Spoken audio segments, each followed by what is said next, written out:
श्रीमद् भागवतम की जय। शील प्रभुपाद की जय। सर्वशास्त्राब्धि पीयूषा सर्ववेदैक सत्फला सर्वसिद्धांत रड्नाड्य सर्वलोकैक दृक्पदा सर्वभागवत प्राण श्रीमद्भागवत प्रभो कलिद्वंतो दिदादित्य श्रीकृष्णा परिवर्तिता परमानंद पाठाय प्रेम वर्षक्षरायते सर्वदा सर्वसेव्याय श्रीकृष्णाय नमोस्तुते मदेकबन्धो मत्सङ्गिन् मद्गुरो मन्महादन मन्निस्तारक मद्भाग्य मदानन्द नमोस्तुते असाधुस्साधु दादायिन् अति नीचोतचाकर आनमुञ्च कदा शृण्मां प्रेम्णा हृत्कण्ठयोस्फुराः। ॐ नमो भगवते वासुदेवाय।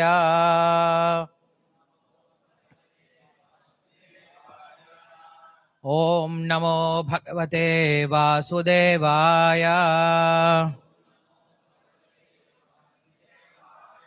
ॐ नमो भगवते वासुदेवाय।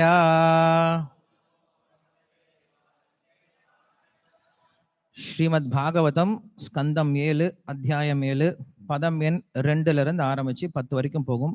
ஏன்னா 2வது ஸ்லோகத்திற்கெல்லாம் பொருளுரை கிடையாது. தமிழ் புஸ்தகம் இருந்தா ஹெல்ப்ஃபுல்லா இருக்கும். தமிழ் புக் பாகவதம் புக்கே இல்லை.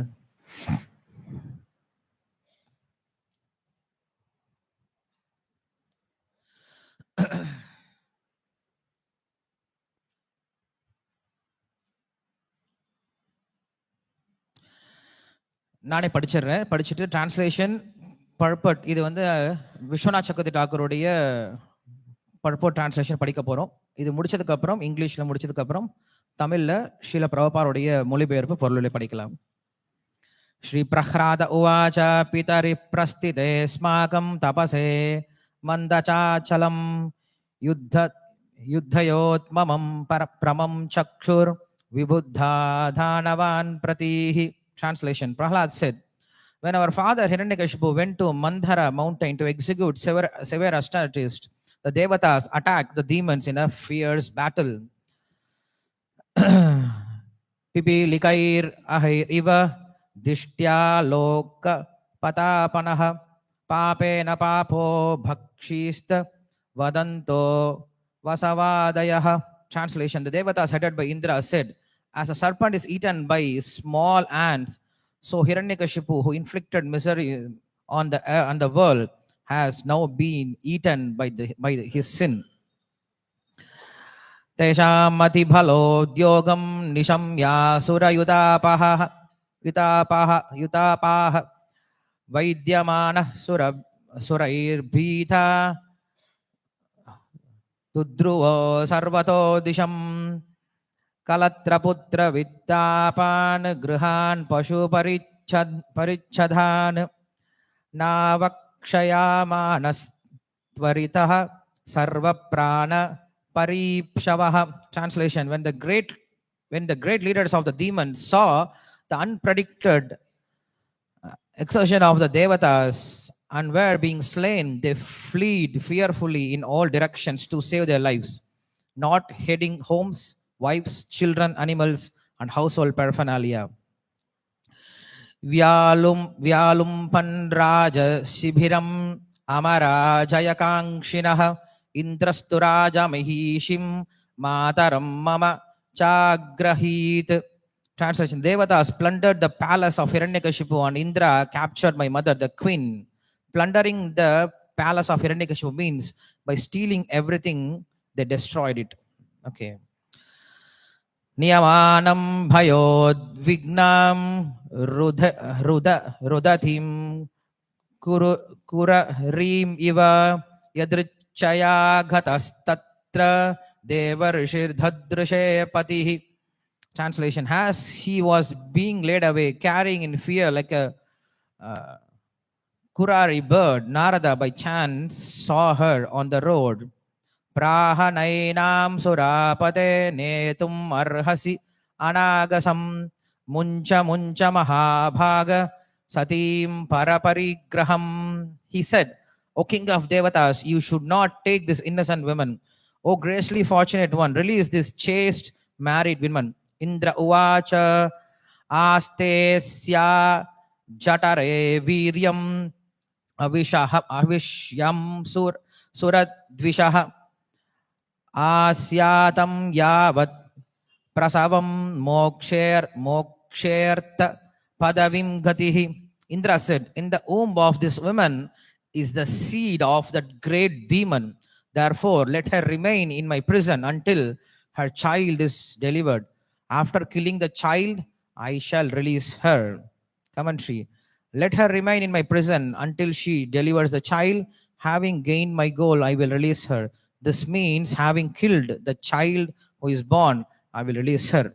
Sri Narada Uvacha Ayam Nishkilbhisha Sakshan Mahabhagavato Mahan Tvayana Prapsyate Samstam Ananta Anucharo Balihi. Sri Narada said, that great child, sinless and a great devotee, a servant of the unlimited Lord and full of power, can never be killed by you. இப்ப ஸ்ரீல பிரபாருடைய மொழிபெயர்ப்பு பொருளை படிக்கலாம். பிரகலாத மகாராஜன் கூறினார், எனது தந்தையான ஹிரண்யகசிபு கடுந்தவங்களை புரிய மந்திராச்சல மலைக்கு சென்ற பொழுது அவர் இல்லாத அச்சமயத்தில் இந்திரன் முதலான தேவர்கள் எல்லா அசுர்களையும் போரில் வென்றுவிட கடும் முயற்சியை மேற்கொண்டனர். அந்தோ எப்படி ஒரு பாம்பு சிறு எறும்புகளுக்கு இரையாகிறதோ அப்படியே எல்லா விதமான மக்களையும் எப்பொழுதும் கொடுமைப்படுத்தி தொல்லைகளை கொடுத்து வந்த ஹிரண்யகசிபு இப்போது தன் சொந்த பாவ விளைவுகளினால் தோற்கடிக்கப்பட்டான் என்று கூறிய இந்திரன் முதலான தேவர்கள் அசுரர்களுடன் யுத்தம் செய்யும் ஆயத்தமானார்கள். அசுரர்களின் பெருந்தலைவர்கள் ஒருவனின் பின் ஒருவராக கொல்லப்பட்டு தேவர்கள் என்றுமில்லாத பெரும் முயற்சியை போரில் காட்டுவதைக் கண்ட அசுரர்கள் எல்லா திசைகளிலும் சிதறியோட ஆரம்பித்தனர். தங்களுடைய உயிர்களை காப்பாற்றிக் கொள்வதற்காக அசுரர்கள் தங்கள் வீடுகள், மனைவிகள், குழந்தைகள், மிருகங்கள், வீட்டிற்குரிய பொருட்கள் அனைத்தையும் விட்டுவிட்டு இவை எதையுமே கவனிக்காமல் தப்பினால் போதுமென்று ஓட்டம் பிடித்தனர். வெற்றி பெற்ற தேவர்கள் அசுர வேந்தனான ஹிரண்யகசிபின் அரண்மனையை சூறையாடி அதிலிருந்து அனைத்தையும் அழித்தனர். பிறகு ஸ்வர்க ராஜனான இந்திரன் அரசியான என் தாயை சிறைப்பிடித்தார். அவள் அவ்வாறு எடுத்துச் செல்லப்படும் பொழுது பயத்தினால் அவள் கல்லுகிடம் சிக்கிய ஒரு குரரி பறவை போல கதறினாள். அப்பொழுது எதிர்பாராமல் அங்கு வர நேர்ந்த சிறந்த முனிவரான நாரதர் அவளுடைய அந்த நிலையை கண்டார். நாரத முனிவர் கூறினார், தேவராஜனே, இந்திரா இவள் குற்றமற்றவள். இவளை இரக்கமின்றி இவ்வாறு நீ கவர்ந்து செல்வது தகுதியற்றது. பெருமை படைத்தவனே,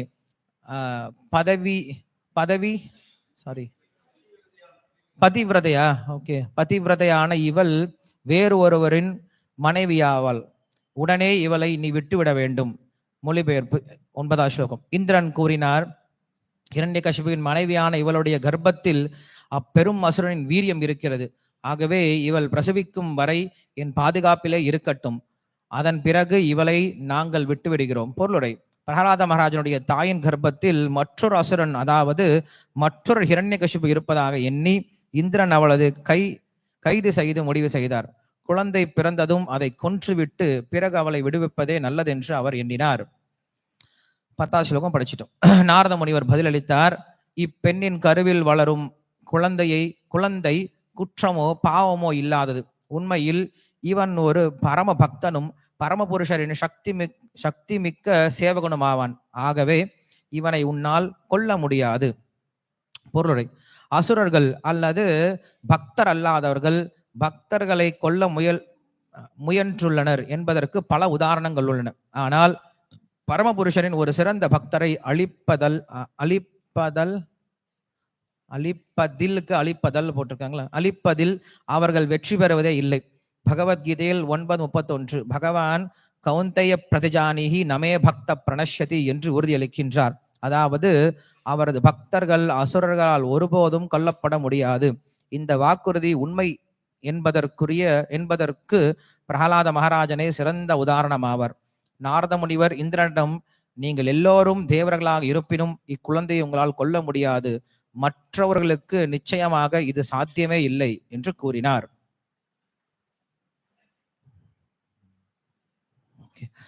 नमो ओम विष्णुपादाय कृष्ण प्रेष्ठाय भूतले श्रीमते भक्ति वेदांत स्वामी नामिने नमस्ते सारस्वती देवे गौरवाणी प्रचारिणे निर्विशेष शून्यवादी पाश्चात्य देशतारिणे जय श्री कृष्ण चैतन्य प्रभु नित्यानंद श्री अद्वैत गदाधर श्रीवासादि गौरभक्त वृंद हरे कृष्ण कृष्ण कृष्ण हरे हरे हरे राम राम राम हरे हरे योऽन्त प्रविश्य वाचमां प्रसुप्तां सञ्जीवयत् सकल शक्तिधर स्वदाम्ना अन्यामधस्तचरणश्रवणत्वगादीन् प्राणान् नमो भगवते पुरुषाय तुभ्यं पान्त्वस्मान् पुरुहूत वैरिबलवन् मातङ्गमाद्यद्घटाकुम्भोच्चात्रि विपाटनाति कपटु प्रत्येकवज्रायिताः श्रीमत्कण्ठीरवास्य प्रतसुनकरा धारिदारातिदूरप्रध्वस्तत्वान्तः शान्तप्रवितमनसा भाविता भूरिभागैः हरे कृष्ण இந்த அத்தியாயத்தினுடைய தலைப்பு கர்ப்பத்தில் பிரகலாதர் கற்றது அப்படிங்கிறது இந்த அத்தியாயத்தினுடைய தலைப்பா இருக்கு.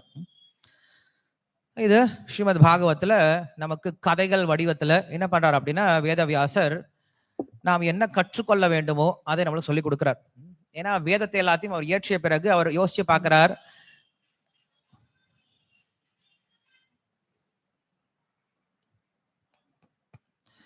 ஓகே ஃபோன்லாம் இருந்தால் சைலண்ட்ல வச்சிருங்க. யாருக்காவது 1.5 கோடி ரூபாய் பிஸ்னஸ், 2 கோடி ரூபாய் பிஸ்னஸ், பல $multi-million பிஸ்னஸ் இருந்தால் மட்டும் நீங்கள் வெளியில் போயிட்டு பேசிக்கலாம். கிளாஸ் நடக்கும்போது ஃபோன் எல்லாரும் சுவிச் ஆஃப் பண்ணிடுங்க, எல்லாம் சைலண்ட்ல வச்சிருங்க. யார் ஃபோனாவது ரிங் ஆச்சு அப்படின்னா 500 ரூபாய் அவங்க டொனேஷன் கொடுத்துடணும் கிருஷ்ணருக்கு. 500 ரூபாய் போதும், 5000 ரூபாய்லாம் வேண்டாம். ஏன்னா நீங்கள் பெரிய பிஸ்னஸ் மேன் இல்லையா, ஸோ உங்களுக்கு 500 ரூபாய்லாம் ஒன்றும் கிடையாது. எல்லாரும் ஃபோன் சைலண்ட் வச்சுட்டிங்களா? ஃப்ளைட் மோட்ல அட்லீஸ்ட் வச்சுட்டிங்களா? ஓகே, யாருக்காவது பொறுப்பு கொடுக்கணும். இது யார் பொறுப்படுத்தி பண்றீங்க?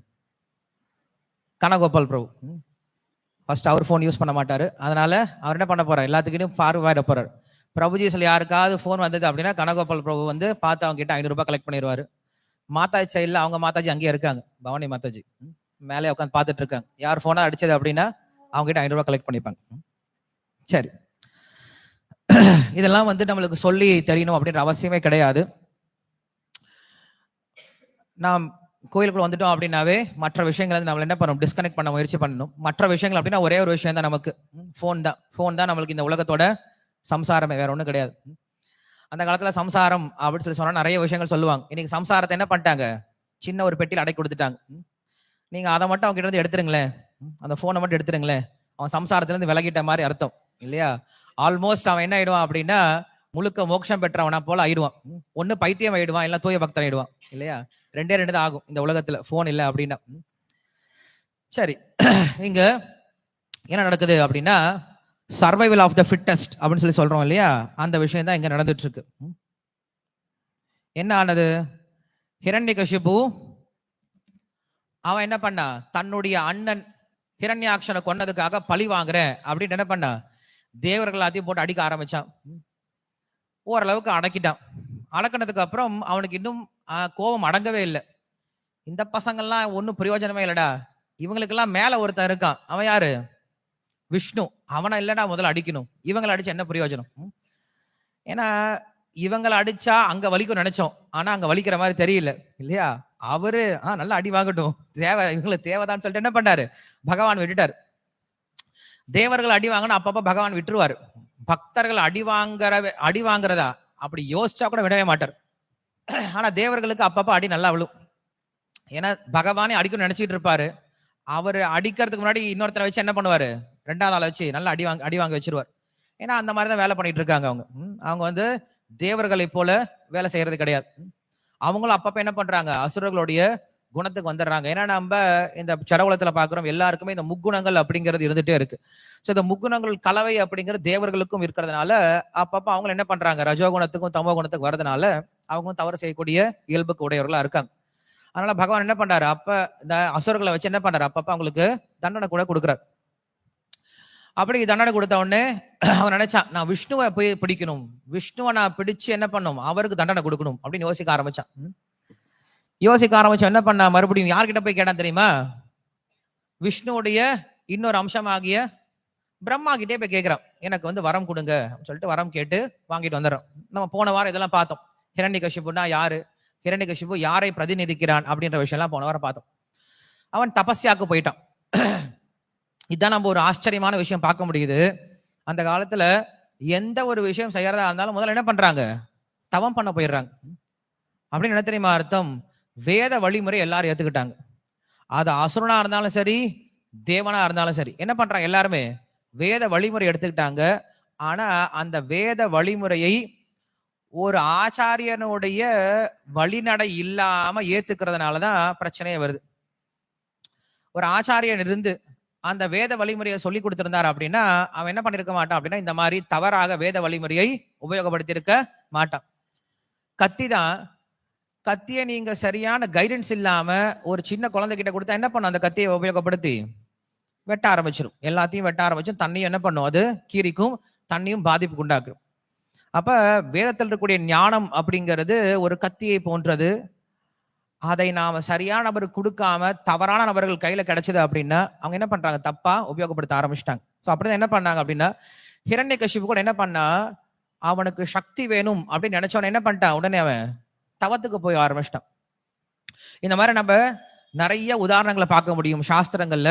அவங்களுக்கு சக்தி வேணும் அப்படின்னு சொல்லி சொன்ன உடனே தவத்துக்கு போனவங்க நம்ம நிறைய உதாரணங்களை பார்க்கலாம். என்ன உதாரணம் உங்களுக்கு ஞாபகம் வருது? சாஸ்திரங்கள்ல தபசுக்கு போன பெரிய ரிஷிகளோ, ராஜாக்களோ, இல்ல பக்தர்களோ, இல்ல தேவர்களோ நம்ம யாரை பார்க்க முடியும்? துருவன். ஓகே, அவன் தவத்துக்கு போன. ஓகே. பரத மகாராஜன் என்ன பண்ணாரு? அவரு தவத்துக்கு போனது சக்தி பெறதுக்காக போல, எல்லாத்தையும் விட்டுட்டு போனார். விஸ்வாமித்திரர். ஓகே, விஸ்வாமித்திரர் நம்ம ஒத்துக்கலாம். ஏன்னா விஸ்வாமித்திரர் அப்படின்றவர் அவரும் சக்தியை பிராமணன் ஆகணும் அப்படின்றதுக்காக தபஸ்க்கு போனார். பரீட்சித் தபஸ்க்காக போலையே, அவர் ஆட்சிக்கு முன்னாடி தபஸ்க்கு போலையே, எல்லாத்தையும் பிடுங்கினதுக்கு அப்புறம் தபஸ்க்கு போனார். தக்ஷ பிரஜாபதி தபஸ் போறதை பார்க்க முடியும். அதே போல அர்ஜுனன் தபஸுக்கு போனார். என்ன பண்ணாரு? காட்டுல போய் தபஸ் பண்ணாரு. சண்டைக்கு முன்னாடி தபஸ் பண்ணதை பார்க்க முடியும். நம்ம வேற என்ன உதாரணங்கள்லாம் நம்மளுக்கு சாஸ்திரத்தில் இருக்கு? தவம் பண்ணவங்க, ஒரு ஆட்சி பொறுப்பு ஏத்துக்கிறதுக்கு முன்னாடி பிரம்மா ஒரு சிறந்த உதாரணம். ஏன்னா பிரம்மா என்ன பண்ணாரு? இந்த உலகத்துல தோன்றிய உடனே அவர் யோசிக்க ஆரம்பிச்சிட்டாராம். என்ன யோசிச்சார் அவரு? யாருப்பா நான் எதுக்கு இங்க உட்காந்துட்டு இருக்கேன்? சுத்தி ஒண்ணுமே இல்லையே, காலியா இருக்கு. கொஞ்சம் யோசிச்சு பாருங்களேன் எப்படி இருக்குன்னு சொல்லிட்டு. அந்த நிலைமை உலகத்துல யாருமே கிடையாது, எல்லாம் இருட்டா இருக்கு, ஒரே ஒரு ஆள் உட்காந்து இருக்காரு. எப்படி இருக்கும் அவருக்கு? அந்த நிலைமை யோசிச்சு பார்த்தீங்கன்னா நம்மளை வச்சு யோசிச்சு பாருங்க. நம்மளை கொண்டு போய் எங்கேயோ ஒரு காட்டுல போய் தீவில விட்டாங்க. எதுக்கு விட்டாங்கன்னு தெரியல, என்ன பண்ண போறோம்னு தெரியல. சுத்தி பாக்குறோம், ஒண்ணுமே இல்லை, காலியா இருக்கு. அப்படி இருந்தா எப்படி இருக்கும்? அவருக்கு பயம் தான் வர ஆரம்பிச்சிடும். ஸோ அவர் யோசிக்க ஆரம்பிச்சார், என்ன இது, எதுக்கு நான் இங்க இருக்கேன் அப்படின்னு யோசிக்க ஆரம்பிச்சார். அப்பதான் அவருக்கு கேட்ட முதல் வார்த்தை என்னது? தப அப்படின்ற சப்தம் கேட்டது இல்லையா? அந்த தபஸ் அப்படின்ற சப்தத்துல தான் என்ன பண்றாரு? அவரு தன்னுடைய வாழ்க்கையை ஆரம்பிச்சார். தவம் பண்றார், கடும் தவம் பண்றார். தவம் பண்ணதுக்கு அப்புறம் பகவான் காட்சி அளிக்கிறார். காட்சி அளிச்சு என்ன தெரியுமா பண்ணார்? முதல் வேலையா பிரம்மாவுக்கு ஷேக் ஹேண்ட் கொடுக்குறாராம். ஸ்ரீமத் பாகவத்துல தான் இருக்கு, கை கொடுக்குறான்னு சொல்லி சொல்றாரு. நம்மளாம் இன்னைக்கு ஷேக் ஹேண்ட் கொடுக்குறோம்ல, இதெல்லாம் நம்ம நினைச்சிருக்கோம் நம்ம புதுசாக அதை கண்டுபிடிச்சது அப்படின்னு சொல்லிட்டு. என்ன பண்ணாரு? ஷேக் ஹேண்ட் கொடு. Hi Brahma, how are you சொல்லி சொல்றாரு. வெரி குட், ஷபாஷ், கண்டுபிடிச்சிட்டேப்பா, என்ன பிடிச்சிட்டேப்பா நீ என்ன அப்படின்னு சொல்லி சொல்றாரு. அப்ப பிரம்மா சொன்னாரு, ஏன் சுவாமி, என்ன இருக்கக்கூடிய அகங்காரத்தை நீங்க இன்னும் அதிகப்படுத்துறீங்க, நானா கண்டுபிடிக்க முடியும்? நீங்களா பார்த்து என் முன்னாடி தோன்றுனீங்க இல்லையா, நான் உங்களை கண்டுபிடிக்கலாம் முடியாது அப்படின்னு சொல்லிட்டு பிரம்மா அப்பவே பேச ஆரம்பிச்சார். அதுக்கப்புறம் பிரம்மாவுக்கு சொல்றாரு, இந்த உலகத்தை படைக்க ஆரம்பி அப்படின்னு சொல்லி சொல்றார். சொன்ன உடனே மறுபடியும் என்ன இந்த உலகத்துல தள்ளுறீங்க, எனக்கு இது வேண்டாம் அப்படின்னு சொல்லி சொன்னதுக்கு அப்புறம் தான் சதுஸ்லோகி பாகவதம் அப்படிங்கிற விஷயத்த பேசுவார். அதுக்கப்புறம் தான் அவர் என்ன பண்றாரு? இந்த உலகத்தை ஞானத்தோடு வேலை செய்ய ஆரம்பிக்கிறார். ஸோ நமக்கு சாஸ்திரம் சொல்லிக் கொடுக்கக்கூடிய விஷயமே இதுதான், ஞானத்தோடு வேலை செய்யுங்க. ஞானம் அதிகமாயிடுச்சுன்னா வேலையை விட்டுருங்க. ரெண்டு விஷயம் தான். வேலை செய்யறதே நம்ம வேலை கிடையாது. சாஸ்திரம் முழுக்க இதான் சொல்லிக் கொடுக்குது. என்ன சொல்லிக் கொடுக்குது? நீங்க வேலை செய்யணும், எல்லாரும் கடமையை செய்யணும். அந்த கடமையை எப்படி செய்யணும்? ஞானத்தோடு செஞ்சுக்கிட்டு இருக்கணும். எது வரைக்கும்? இந்த கடமையெல்லாம் பிரயோஜனம் தெரிஞ்சுக்கிற வரைக்கும். ஒன்ஸ் புரிஞ்சிருச்சா என்ன பண்ணுங்க? அந்த கடமையெல்லாம் விட்டுருங்க, அது விலகிடும், உங்களை விட்டு விலகிடும். அப்படின்னு தான் நம்மளுக்கு நிஷ்காம கர்மயோகம் அப்படின்னு பாக்குறோம். இந்த விஷயத்த என்ன பண்றாரு? ஆரம்பத்திலேயே பிரம்மதேவனும் சொல்லி கொடுத்துட்டார். அப்பா, நீ ஞானத்தோட வேலை செஞ்ச அப்படின்னா உலகத்தையே படைக்கலாம், உலகத்தையே காப்பாற்றலாம், எல்லா விதமான காரியங்களையும் பெரிய பெரிய மேனேஜ்மெண்ட்லாம் பண்ணலாம், பற்று இல்லாம பண்ண முடியும், பாதிப்பு இல்லாம பண்ண முடியும், நான் தான் அகங்காரம் இல்லாம பண்ண முடியும் அப்படின்னு சொல்லிட்டு என்ன பண்ணார்? பிரம்மதேவனுக்கு சொல்லி கொடுத்துட்டார். ஸோ உலகத்தினுடைய ஆரம்பத்திலேயே பிசினஸ் சொல்லி கொடுத்துட்டார், பிசினஸை கத்து கொடுத்தாரு, எப்படி இந்த உலகத்துல பிசினஸ் செய்யணும் அப்படின்னு சொல்லிட்டு. ஏன்னா தெரியும், கிருஷ்ணருக்கு தெரியும், இந்த உலகத்துல பிறந்தவங்க எல்லாரும் மேக்சிமம் எதுக்கு தான் வராங்க? பல பிசினஸ்க்காக தான் வராங்க. ஸோ அது பிரம்மாவுடைய உதாரணத்துல பார்க்க முடியும். அதுக்கப்புறம் கஷ்யப முனி இல்லையா, கஷ்யப ரிஷி என்ன பண்றாரு? பிரம்மா சொல்றாரு, இல்ல அவங்களுடைய அப்பா சொல்றாரு, மனு சொல்றாரு, நீங்க போய் குழந்தைகளை பெற்றெடுங்கள் அப்படின்னு சொல்றாரு. சொன்னவன என்ன பண்ணல கஷ்யபர்? மேட்ரிமோனியில உடனே ஜாதகத்தை கொடுத்தல, பொண்ணு பார்க்க ஆரம்பிக்கலாமா சொல்லி ஆரம்பிக்கல. அவர் என்ன பண்ணார்? நேரம் யார்கிட்ட போயிட்டாரு? பகவான் கிட்டே போயிட்டார். பகவான் கிட்டே கேட்க போயிட்டார், உதவி கேட்க போயிட்டார். எனக்கு கல்யாணம் நடந்தா யாரதான் பண்ணி வைக்கணும்? பகவான் தான் பண்ண. என்ன பண்ணாரு? கடும் தவம் பண்ண ஆரம்பிச்சிட்டார்.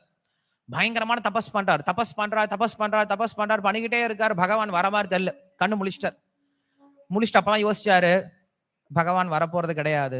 ஏன்னா நமக்கு அந்த அளவுக்கு தகுதி கிடையாது தபஸ் பண்றதுக்கு. நமக்கு பகவானை தரிசனம் பண்ணக்கூடிய, பகவானை கைப்பற்றக்கூடிய அளவுக்கு நம்ம கிட்ட என்ன கிடையாது? தவ வலிமை கிடையாது. பந்தஸ்து கோடி சதவத்சர சம்பிரகம்யோ வாயோரதாபி மனசோ முனிபுங்கவானாம் சோப்பியஸ்தியத் பிரபத ஜென்ம விசிந்திய தத்வே கோவிந்தமாதி புருஷம் தமஹம் பஜாமி. பிரம்மாவே சொல்றாரு. இது என்ன சொல்றாரு? பந்தஸ்து கோடி சதவத்சர. சதவத்சரம் அப்படின்னா ஆயிரக்கணக்கான வருடங்கள். என்ன வருடங்கள்? லைட் இயர்னு சொல்லுவோம். ஒரு வெளிச்சத்தினுடைய, ஒரு ஒளியினுடைய வேகத்துல ஒருவன் ஆயிரக்கணக்கான வருடங்கள் பயணம் செய்தாலும், எதுல? யோகிகள் என்ன பண்றாங்க? பயணம் பண்றாங்களாம். எதுல பயணம் பண்றாங்க? அவங்க நம்மள மாதிரி வாகனத்துல பயணம் பண்ண மாட்டாங்க. யோகிகள் எதுல பயணம் பண்ணுவாங்க?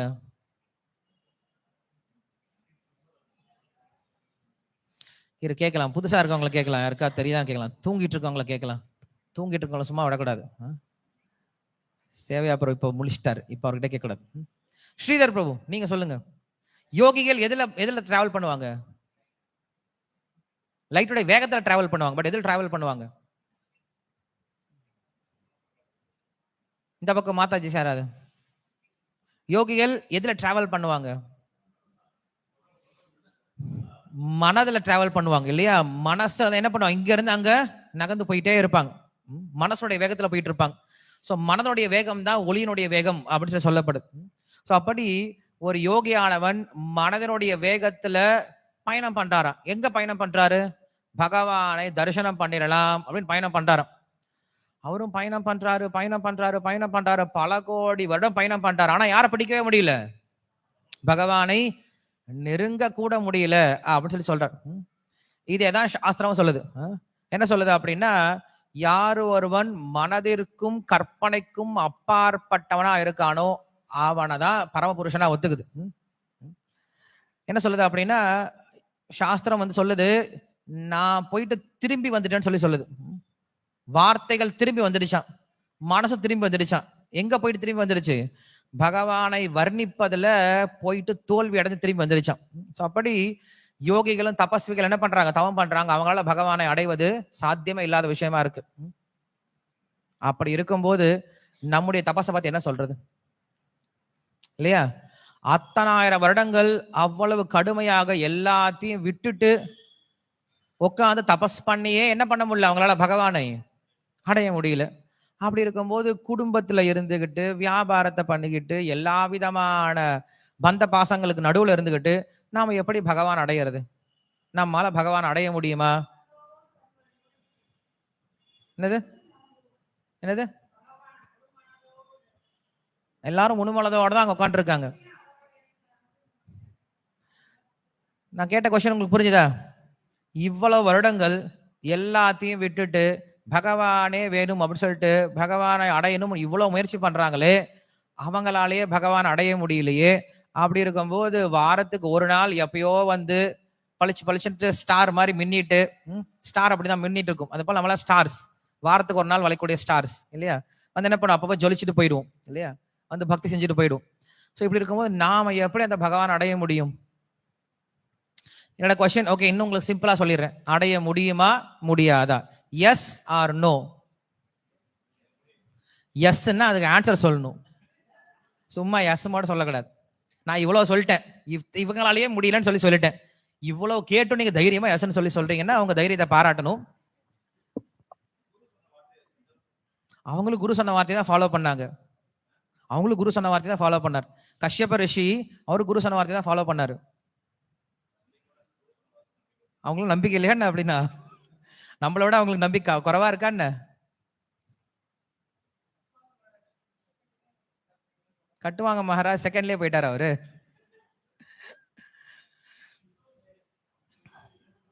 ஓ யுகம் வேற, நல்ல கன்செஷன் இருக்குன்றீங்களா? ஓகே, இல்ல சிம்பிள் சின்ன விஷயம் தான் நீங்க கொஞ்சம் மாத்திக்கணும். என்ன மாத்திக்கணும் தெரியுமா? நான் பகவானை அடைய முடியாது அப்படி கொஞ்சம் மாத்தி சொல்லுங்களேன்.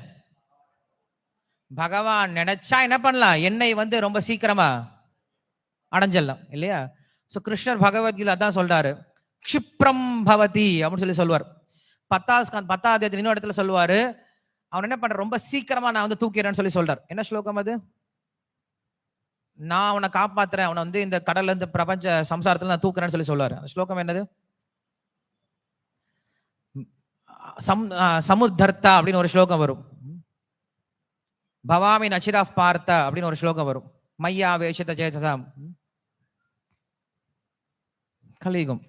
சரி, எனிவே சோ நாம தான் பகவான் அடைவதற்கு நேரமாகுமே தவிர, பகவான் நினைச்சா என்ன பண்ணலாம், நம்மள க்ஷணத்துல என்ன பண்ணலாம், அடைஞ்சிடலாம். சோ நாம அதை தான் முடிவு பண்ணும். நாம என்ன பண்ணுவோம் அப்படின்னா, பகவான் நம்மை வசீகரிக்கிற மாதிரி, நம்மை ஸ்வீகாரம் பண்ற மாதிரி நம்ம என்ன பண்ணும், குணங்களை வளர்த்து கொண்டோம் அப்படின்னா பகவான் வந்துருவார். அப்ப கஷ்யப ரிஷியனுடைய வாழ்க்கையில் என்ன தெரியுமானது? அவன் நினைச்சார், என்னுடைய தபத்தினால பகவானை அடைய முடியாது, இனிமேல என்னுடைய முயற்சி செல்லாது அப்படின்னு கண்ணை திறந்தாரோ இல்லையோ, பகவான் ஸ்வயின்னு வராராம். எப்ப வராரு அவரு? தபஸ் பண்ணும் போது வரல. எப்ப வந்தார் அவரு? தபஸ நிறுத்துறதுக்கு அப்புறம் தான் வந்தாரு. அப்ப நம்மளாம் இனிமேல் தபஸை நிறுத்திடலாமா?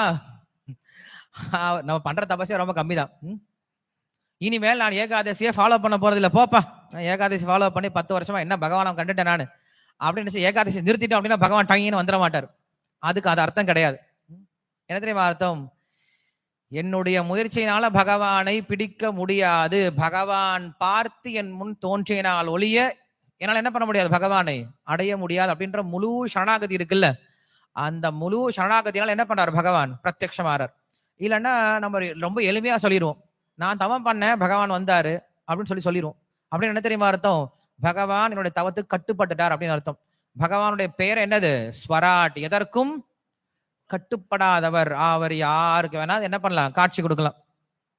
திடீர்னு ஒருத்தன் நல்லா தூங்கிட்டே இருப்பான், தூங்கிட்டு இருக்கணும் என்ன பண்ணுவார், எழுப்பி நான் வந்திருக்கேன்டா பாத்துக்கோடா என்ன பண்ணுவாரு, ஆசீர்வாதம் பண்ணுவார். யார் அது? யார் அது? முச்சுக்குந்தன். அவங்க பேரையா தெரிஞ்சு வச்சுக்கோங்க. நம்மளாம் அந்த ஆச்சாரியர் முச்சுக்குந்தன் ஆச்சாரியா தான் ஃபாலோ பண்ணலாம் இல்லையா? முச்சுக்குந்த ஆச்சாரியுடைய கருணையினால் நம்மளும் தூங்கிட்டு இருக்கும்போது ஒரு நாள் பகவான் நம்மளை எழுப்பி காட்சியாக கொடுக்க முயற்சி பண்ணலாம். அப்படி பகவான் நினைச்சாரா என்ன பண்ணலாம், யாருக்கு வேணா காட்சி கொடுக்கலாம், யாருக்கு வேணா என்ன பண்ணலாம், இழுத்தடிக்கலாம். அது அவருடைய சுதந்திரத்தை பொறுத்து இருக்கு. ஸோ நம்முடைய வேலை என்ன அப்படின்னா, நாம் இந்த குணத்தோட என்ன பண்ணும், இந்த புத்தியோட என்ன பண்ணும், வேலை செய்ய ஆரம்பிக்கணும், பக்தி செய்ய ஆரம்பிக்கணும். சரி, இங்க நம்ம என்ன பண்றோம், ஹிரண்யகசிபுவை பாக்குறோம். அவன் என்ன பண்றான், தவம் பண்றதுக்காக காட்டுக்கு போயிட்டானா. போயிட்டு என்ன பண்றான், பயங்கரமான தவம் பண்றான். தவம் அப்படிங்கிறது மனிதனுடைய இயல்பு அப்படின்னு சாஸ்திரமே சொல்லுது. தபோ திவ்யம் அப்படின்னு சொல்லிட்டு ரிஷபதேவர் சொல்றாரு. ஒவ்வொரு மனிதன் அப்படின்னா அவனுக்கு இருக்கக்கூடிய சிறப்பு தன்மை என்னவா, தவம் அப்படின்னு சொல்லுது. நாம் சொல்லியிருக்கோம் மகாபாரதத்துல மனிதனை மிருகத்திலிருந்து வித்தியாசப்படுத்தக்கூடிய விஷயம் என்ன சொல்லுவோம், தர்மம் அப்படின்னு சொல்லுவோம் இல்லையா? தர்மம் அப்படிங்கிறது மனிதனை மிருகத்திலிருந்து வித்தியாசப்படுதுன்னு சொல்லுவோம். அப்ப மனுஷனுடைய தர்மம் என்ன அப்படின்னு கேட்கும் பொழுது, மனிதனுடைய தர்மமே தவம் தான் அப்படின்னு சொல்லிட்டு சாஸ்திரம் சொல்லி கொடுக்குது. ஏன்னா முதல்ல பிரம்மாவே என்ன பண்ணார், தோன்றிய பிறகு அவர் பண்ண முதல் வேலையே தவம் தான் பண்ணார் இல்லையா? நான் வாழ்க்கையில் நிறைய உதாரணங்களை பார்த்தோம். எல்லாரும் தவம் பண்ணுவாங்க, முதல்ல அவங்க தவத்தை பண்ணிட்டு தான் என்ன பண்ணுவாங்க, அதுக்கப்புறம் மற்ற செயல்பாடுகள் ஈடுபடுவாங்க. அப்ப ஹிரண்யகசிபு என்ன பண்றான், தவம் தானே பண்றான், இதுல என்ன தப்பு இருக்கு அப்படின்னா, அந்த தபஸ் எப்படிப்பட்ட தபசா இருக்கணுமா, தபோ திவ்யம் அப்படின்னு சொல்ல, திவ்யமான தபசா இருக்குன்னு சொல்ற. திவ்யமான தபஸ்னா என்னது, ஆன்மீகமான இல்லைன்னா பகவத் சம்பந்தமான தபசா இருக்கணுமே தவிர நம்முடைய சுய அகங்காரத்தை அதிகப்படுத்தக்கூடிய தவமா இருக்கக்கூடாது அப்படின்னு சொல்லி சொல்ற. இதுதான் நம்ம பக்தர்களுக்கும் கர்மிகளுக்கும் உள்ள வித்தியாசம். கர்மிகள் என்ன பண்றாங்க, வெளில போயிட்டு தினசரி கஷ்டப்பட்டு உழைக்கிறாங்க, பக்தர்களும் உழைக்கிறாங்க. ரெண்டு பேருக்கு என்ன வித்தியாசம் அப்படின்னா, அவங்க என்ன பண்றாங்க, புரிதலோட உழைக்கிறாங்க. இப்ப பாரத போர்ல எடுத்துட்டோம் அப்படின்னா, அர்ஜுனனும் சண்டை போட்டான், துரியோதனோட சண்டை போட்டான். ரெண்டு சண்டைக்கு என்ன வித்தியாசம் இருக்கு? துரியோதனனும் என்ன பண்ணா, கிருஷ்ணர் சொல்லாமே சண்டை போட்டான். அர்ஜுனனாவது என்ன பண்ணா, கிருஷ்ணர் கிட்ட பகவத்கீதை முழுசா கேட்டுட்டு அதுக்கப்புறம் சண்டை போட ஆரம்பிச்சான். ரெண்டு பேரும் போட்ட சண்டை தானே. கிருஷ்ணர் என்ன சொன்னாரு, கடமையை செய்யும் சொல்லி சொன்னாரு. அப்ப துரியோதனன் என்ன பண்ணா, தன்னுடைய கடமையை செஞ்சான். தன்னுடைய கடமை என்னது, சத்திரியனுடைய கடமை சண்டை போடுறதான். அப்ப கடமைக்கு சரியா தானே செஞ்சான் துரியோதனன். அப்ப அவன் தானே பெஸ்ட். நம்மால என்ன பண்ணா, அர்ஜுனன் கிட்ட சொல்ல வேண்டியது, சண்டை போடுறா சண்டை போடுறா சண்டை, ஒவ்வொரு அத்தியாயத்துக்கும் முன்னாடியும் சண்டை போடுறா, எந்திரி சண்டை போடுறான், எந்திரி சண்டை போடுறான்னு சொல்லி என்ன பண்ண கிருஷ்ணர் அவனை கிளப்பிட்டே இருக்காரு. ஆனா துரியோதனுக்கு சொல்லவே தேவையில்லை, அவன் சண்டை போட ஆரம்பிச்சிட்டான். அப்ப ரெண்டு பேருக்கு என்ன வித்தியாசம் அப்படின்னா, சண்டை போடுறதுல வித்தியாசம் கிடையாது, சரியான புரிதலோட சண்டை போடுங்க அப்படின்னு என்ன பண்ணாரு கிருஷ்ணர் அர்ஜுனனுக்கு சொல்லி கொடுத்தார். சரி, இப்படியாக இங்க என்ன பண்றான், ஹிரண்யகசிபு போய் தவம் பண்ண ஆரம்பிக்கிறான். ஆனா சரியான புரிதல் இல்லாம, சரியான புரிதல் எப்ப வரும், ஒரு குருவனுடைய வழிகாட்டுதல செய்யும் போது என்ன வரும், சரியான புரிதல் வரும். இல்லைன்னா சரியான புரிதல் வரவே வராது. அவன் என்ன பண்றான், இஷ்டம் தவம் பண்ண ஆரம்பிக்கிறான். தவம் பண்ண ஆரம்பிச்சான்னா உடம்பெல்லாம் என்ன ஆயிடுதான், அவனுக்கு உடம்பெல்லாம் அந்த பூச்சி அடிக்க ஆரம்பிச்சிருது. என்ன சொல்றது, கரையான் பிடிக்க ஆரம்பிச்சு சொல்லுவோம் இல்லையா, அந்த மாதிரி உடம்பெல்லாம் என்ன ஆயிடுச்சு, கரையான் வந்து கடிக்க ஆரம்பிச்சிருது. கடிக்க ஆரம்பிச்சு உடம்பெல்லாம் புத்து மாதிரி மாறி போயிடுது. அவன் உடம்புல வெறும் எலும்பு மட்டும்தான் இருக்கு. எலும்போட என்ன நடந்துட்டு இருக்கு, அவனுடைய பிராணன் மட்டும் உள்ளார நகர்ந்துகிட்டே இருக்கு. இது ஒரு உதாரணம் நம்மளுக்கு. நான் உடம்ப நல்லா வளர்த்தாதான் உயிர் வாழணும் அப்படின்ற அவசியம் கூட கிடையாது. யோகிகள் என்ன பண்றாங்க, வெறுமனே தன்னுடைய பிராண சக்தியினாலேயே அவங்களால உயிர் வாழ முடியும் அப்படிங்கிறதையும் பார்க்க முடியும். அப்படி தவஸ் பண்ணிட்டு இருக்கான். அப்படி தவம் பண்ணிட்டு இருக்கும் போது இங்க தேவர்கள்லாம் இருக்காங்கல்ல, இவங்கெல்லாம் கிளம்பிட்டாங்க. இப்ப அப்பா அவன் ஊருக்கு போய் சேர்ந்துட்டான்டா, இப்ப என்ன பண்ணலாம், போய் அவன் கிட்ட இருக்க எல்லாத்தையும் போய் அடிச்சு போட்டு வந்தலான்னு என்ன பண்றாங்க, தேவர்கள்லாம் வந்துட்டாங்க. வந்து அசுரர்களை போட்டு நல்லா சமதியா சாத்துறாங்க. இதை பார்த்துட்டு தேவர்கள் அசுரர்கள்லாம் ஓடுறாங்க. அவங்களால தாங்க முடியல. எப்படி ஓடுறாங்கன்னு சொல்லப்பட்டிருக்கீங்க,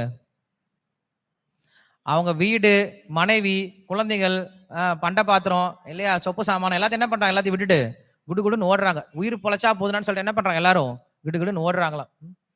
இது நான் பார்க்க முடியும். ஒரு பிரச்சனை வந்துருச்சு அப்படின்னா என்ன பண்றோம், முதல்ல நம்மை நாம தான் காப்பாற்றிக்க முயற்சி பண்ணும், மற்றவங்களாம் அப்புறம் தான் காப்பாற்ற முடியும். ஸோ அப்படியாக அசுரர்கள் வந்து என்ன பண்றாங்க, ஓட முயற்சி பண்றாங்க. அப்படி இருக்கும்போது இந்திரன் வந்து என்ன பண்றான் அப்படின்னா, இந்த கயாது அப்படின்ற பெண்ணை பார்க்கறான். பார்த்த உடனே கயாதோ என்ன பண்றான், கைது பண்ண முயற்சி பண்றான். ஏன் கைது பண்ண முயற்சி பண்ணா, ஏன்னா கயாதுடைய கர்ப்பத்துல யார் இருக்காங்க, பிரகலாதன். அவனுக்கு தெரியாது இல்லையா, அவன் என்ன நினைச்சிட்டு இருந்தான், உள்ள யார் இருக்காங்கன்ட்டு, ஹிரண்யகசிபு இருக்கா நினைச்சிட்டு இருந்தான், சின்ன ஹிரண்யகசிபு இருக்கா நினைச்சிட்டு இருந்தான். அப்படிதான் இருப்பான். அப்பா மாதிரிதான் மகன் இருப்பான்னு சொல்லுவாங்கல்ல, தாயை போல பிள்ளை நூலை போல செயலைன்னு சொல்லிட்டு பொண்ணுங்களை பத்தி சொல்லுவாங்க. அப்பா பத்தி சொல்லும், பசங்களை பத்தி சொல்லும் போது அப்பனுக்கு புள்ள தப்பா பிறந்திருக்கான் அப்படின்னு சொல்லுவாங்க இல்லையா. அவன் நினைச்சிட்டான், அப்பனே இந்த பாடுபடுத்துறான், இன்னும் பையன் பிறந்து வேற 2 பேர் சேர்ந்துட்டாங்கன்னா படாத பாட படுத்த போறாங்க. அதனால என்ன பண்ணலாம், இவனை இங்கேயே அழிச்சிடலாம். அப்பயும் கூட என்ன பண்ணானா, இந்திரன் என்ன பண்ணானா, அந்த பெண்ணை உடனே கொன்னுடல. ஏன்னா பெண்ணை கொல்வது அப்படிங்கிறது சரியான தர்ம விஷயமே கிடையாது. அதுவும் கர்ப்பத்தில் இருக்கக்கூடிய பெண்ணை கொல்வது சரியான விஷயமே கிடையாது, ரொம்ப பெரிய பாபம். அதை தெரிஞ்சவனா இருக்கிறதுனால கொஞ்சம் நியாயத்தை கடைபிடிக்கிறான். என்ன பண்றான், அந்த பெண்ணை கைது பண்ண முயற்சி பண்றான். கைது பண்ண முயற்சி பண்ணும் போதுதான் அங்க யார் வராரா, நாரதர் வரார். இங்க சொல்லப்படுது எதிர்ச்சையா அப்படின்னு சொல்றாங்க. எதிர்ச்சையானா பை சான்ஸ் அப்படின்னு சொல்றாங்க. பிரபுபாத் அந்த வார்த்தை யூஸ் பண்றாரு. Where is it?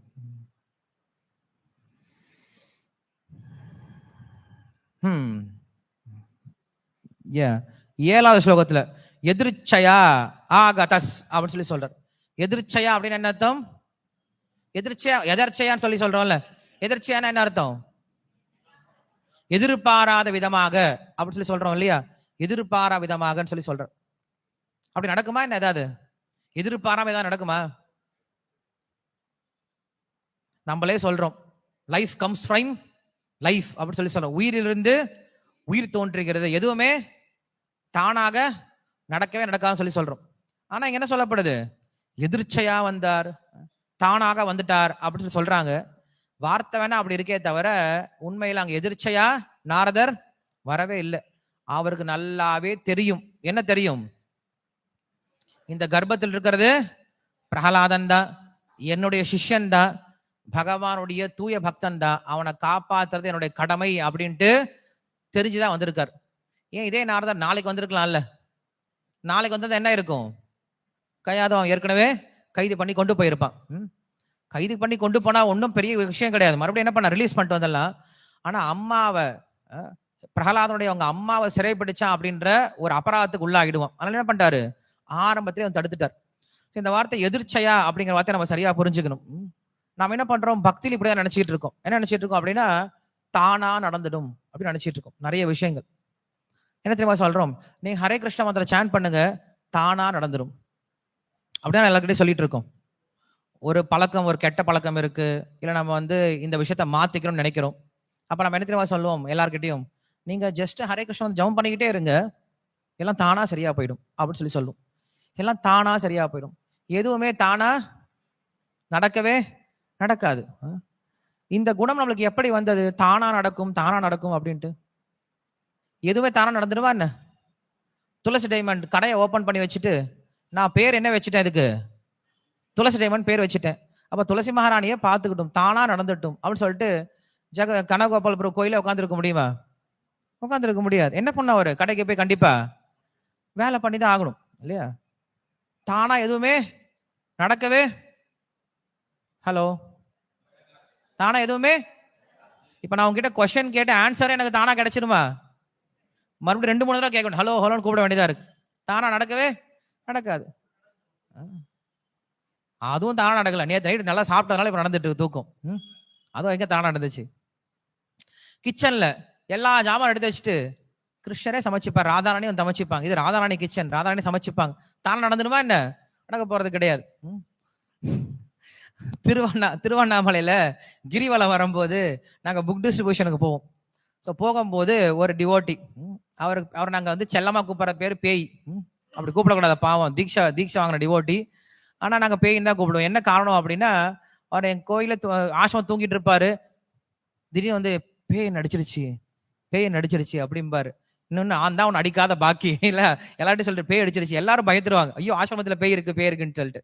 ஆனால் அவர் பேர் பேய். அவர் பேர் என்ன பிரபு, என்ன பேர்? அவர் மாதவானந்தா தானே? மாதவானந்தா அவர் பேர். பேரும் சொல்லிட்டேனா? சரி, இனி அவர் இங்க வரப்போறது கிடையாது. அவர் என்ன பண்ணுவார் அப்படின்னா, கிரிவலம் போகும்போது புக் டிஸ்ட்ரிபியூஷனுக்கு போவோம். எப்படி போவோம் தெரியுமா? அவர் இப்படி 2 கை வச்சுப்பாரு, நம்மள இப்படி கை வச்சுப்பாரு, அவர் 2 கை இப்படி வச்சுப்பாரு. 1 2 3 4, இங்க 4 பகவத்கீதை, இந்த இடத்துல 4 கிருஷ்ணா. இப்படி நடந்து போவார் கிரிவலம் ஃபுல்லா. என்னடா பண்ற அப்படின்னு கேட்போம். புக் டிஸ்ட்ரிபியூஷன் பண்றேன். எப்படி புக் விற்ப?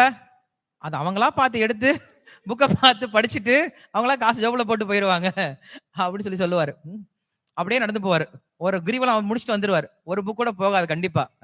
ஆனா என்ன பண்ணுவார், கிரிவலம் சுத்தி வந்துருவார். அது போல நினைச்சாரு, நிறைய பேர் தானா நடக்கும் அப்படின்னு நினைப்பாங்க. தானா எதுவுமே நடக்க போறதே கிடையாது.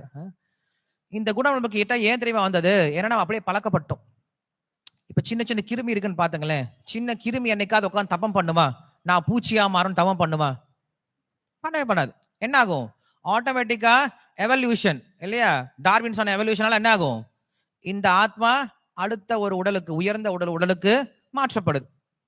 எந்த பூச்சியும் உட்காந்து தவம் பண்ணாது. நான் வந்து புழுவா பாம்பா மாறணும் உட்காந்து எந்த பூச்சியும் தவம் பண்ணாது. அந்த பூச்சி என்ன ஆகுது? அடுத்தது பாம்பாக, ஊர்வனவாக, நீர்வாழ் உயிரினங்களாக மாறுது. எந்த நீர்வாழ் உயிரினங்களும் எந்த பாம்பு உட்காந்து தவம் பண்ணாது இல்லையா? எதுக்காக? நான் வந்து பறவையா மாறணும்னு சொல்லிட்டு தவம் பண்ணாது. அதுக்கு அடுத்து என்ன ஆகுது? பறவையா மாறதுக்கு வாய்ப்பு இருக்கு. எந்த பறவை உட்காந்து என்ன பண்ணாது? யாகம்லாம் பண்ணாது, ஜபம்லாம் பண்ணாது. நான் வந்து மிருகமா மாறணும் அப்படின்னு சொல்லிட்டு மிருகமா மாறுது. எந்த மிருகம் என்ன பண்ணாது? பக்தி எல்லாம் பண்ணாது, நான் மனுஷனா மாறணும் அப்படின்னு சொல்லிட்டு. என்ன ஆகுது? நிறைய மிருகங்கள் மனிதனா மாறுவதற்கு வாய்ப்பெல்லாம் இருக்கு. ஸோ இங்கெல்லாம் என்ன நடந்தது? பரிணாம வளர்ச்சினால தானா நடந்துட்டே வந்துருச்சு.